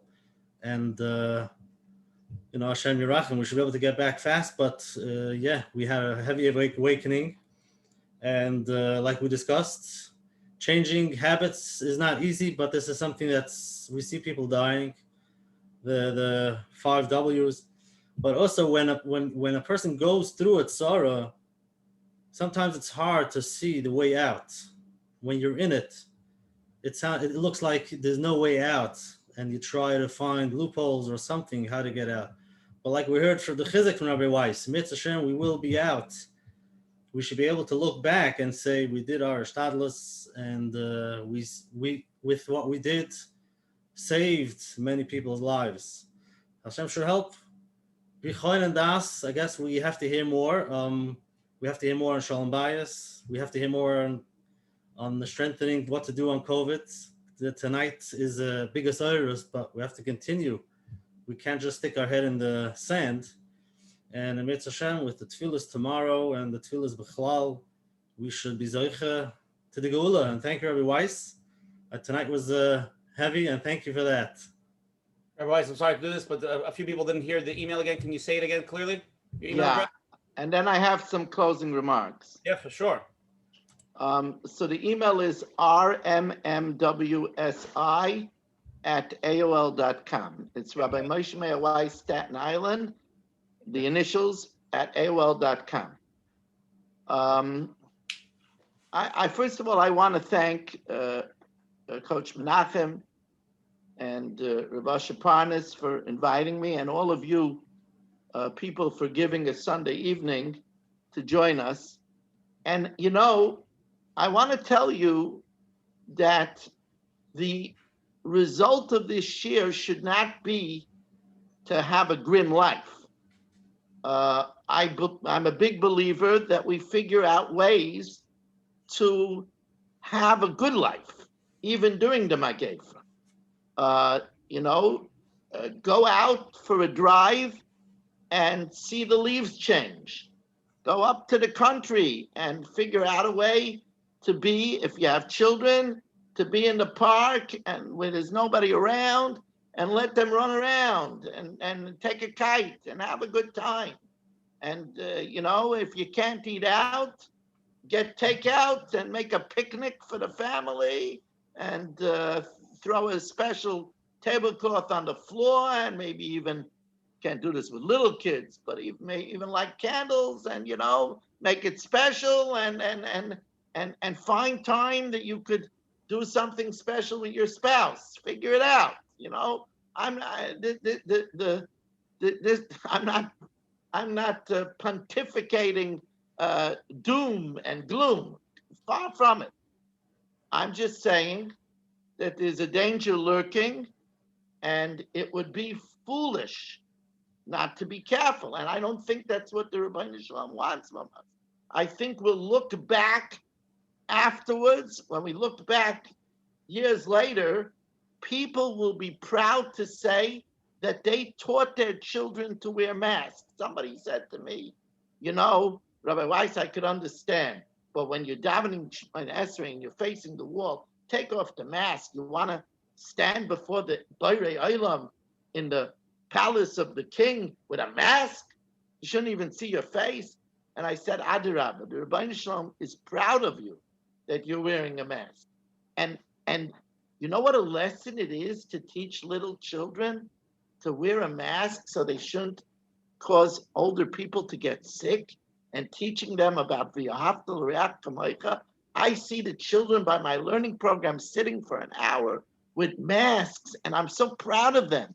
And I told them, if you want to hear that shir, it's a short shir, a 9-minute shir I told to the kids. It's on TorahAnytime.com in the kids section. What will I remember about COVID? It's worthwhile to listen to that.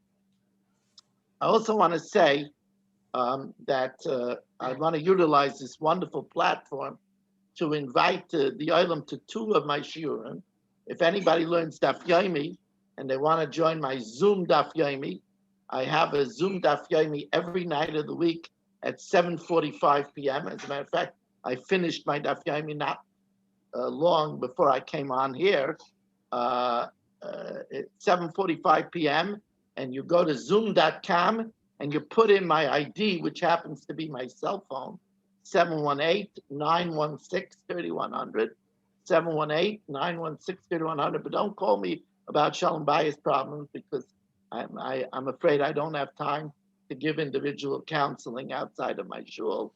But if you want to join the Zoom Daf Yomi, so zoom.com and then 718-916-3100. Also, I give a weekly Parsha share, which is streamed live on TorahAnytime.com at 9 p.m. Eastern Standard Time every Thursday night. So you can go to TorahAnytime.com, press live shiurim at 9 o'clock. It's a live share on the Parsha from 9 till about 10 o'clock. I just want to end with a word about Negias. How Negias, partiality, changes our reality of something. My Rebbetzin has been telling me properly that I should be much more careful with texting in the car. I'm a busy guy, and I am an extremely good multitasker, but she shows me the statistics that multitasking, schmultitasking, when you text, when you drive, you could be distracted for a millisecond, and that can cost a life. And the truth of the matter is my busyness creates an argument because of my negias. And that's a reality. There are people that are uncomfortable with masks. They can't take it. So because of that negias, so they start forming all kinds of reasons not to wear a mask. Now, you know how far negias goes? Do you know that there was a very high level discussion of whether to intercalate a year in the Jewish calendar? That means that in the olden days, they didn't have the fixed 19-year calendar of Hillel HaNasi, but there were all kinds of complex calculations to decide if they made a leap year. Some of them are simple. If there was a bad winter and there was a lot of pothole repair before the pilgrims came up, Aliyah L'Regel, so they added an extra order so that they should be able to fix the potholes. All kinds of calculations. It has to be that Nisan has to fall out b'chodesh ha'aviv in the spring. So sometimes, since the lunar year is 354 days and the solar year is 365, it has to be realigned. So you have to add a month. It's very intricate. One of the greatest people in Klal Yisrael was the Kohen Gadol. The Kohen Gadol was banned from sitting on this body that made the decision. You know why? Because he wanted that the year should be early so that the mikvah on Yom Kippur should still be warm. He wanted a warm mikvah. He had to go in the mikvah 5 times on Yom Kippur. So he wanted a warm mikvah, so he wasn't allowed to be in that. Because he wants a warm mikvah, it's going to affect his decision? Yes. The king, the Melech Yisrael, wasn't allowed to be on that august body. Why? Because the king paid the army by the year. So he wanted an extra month to save money for the army. So because of that negias, he was barred from this gathering. We don't realize that when something is hard for us, we jump at all the opinions that say not to do it. Masking is hard. It's uncomfortable. Going outside. I mean, I have to sit in shul on Rosh Hashanah with this on. You kidding? 6 hours? I'm going to sit like this on Rosh Hashanah? Yeah, it's hard. But maybe somebody's alive. That's what it is. It's a matter of life and death. And you know something? Before COVID, I would be drooling to speak about Sholom Bayis. Drooling.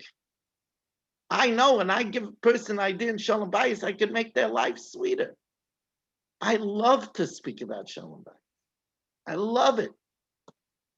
But COVID it's a matter of life and death. I want to give the Ilam some different perspective, no matter where you live, and now no matter which Kreisen you belong to. People are dying all over the place. And it's scary. We're losing Gedalim. We're losing Admirim. We're losing Rabbanim. Just the loss of Rav Label Katz. Rav Label Katz. How many families, Rav Label Katz, who used to pick up the phone with both hands, hello, to Paskin Shilas about Tyrus and Mishpacha for years. The world is so poor without Reb Leibel Katz. Novominsker Rebbe, he was a messenger for Klal Yisrael. The world is poor without Rami Cohn, the great Meir. He was mal over 20,000 Russians. He was a partisan. He survived Hitler. He died from COVID. It's a danger. In the schus, and again, I thank Coach Menachem and Usher and all of you. In the schus of us getting together to make a Kiddush Shem Shemayim B'Rabim and to learn how to protect ourselves and our families. May Hashem bless us, like was said. We could be the most careful and still be in danger. So we need Hashem. May Hashem protect us, that we should be gesund. We should know that we're gesund. We should have Sholom and Parnasa B'Revach covered. Sholom al Yisrael, and Taked should be the Gula Shlema B'Meir V'Yamein. Amen. Thank you again. Let's see everybody next week. By the way, Rabbi Bender, yes, you don't want to miss him. No, I'm going to be here. I'm telling everybody, you don't want to miss him. You know, my son Nehemiah, my Bachar, is a 4th grade Rebbe in Rabbi Bender's yeshiva, and for quite a few years he was traveling from Lakewood all the way to Far Rockaway, because it's like the king of yeshivas, and Rabbi Bender, he made such a Kiddush Hashem in the way he dealt with Governor Cuomo. He's constantly making a Kiddush Hashem. And Rabbi Bender, as an orphan himself, is such a sensitive mechanech. He's the mechanech of mechanechim. He's the parent of parenting. So you don't want to miss him. You don't want to miss him. You're in for a real treat next week. Thank you, Rabbi Weiss. Shkoyach.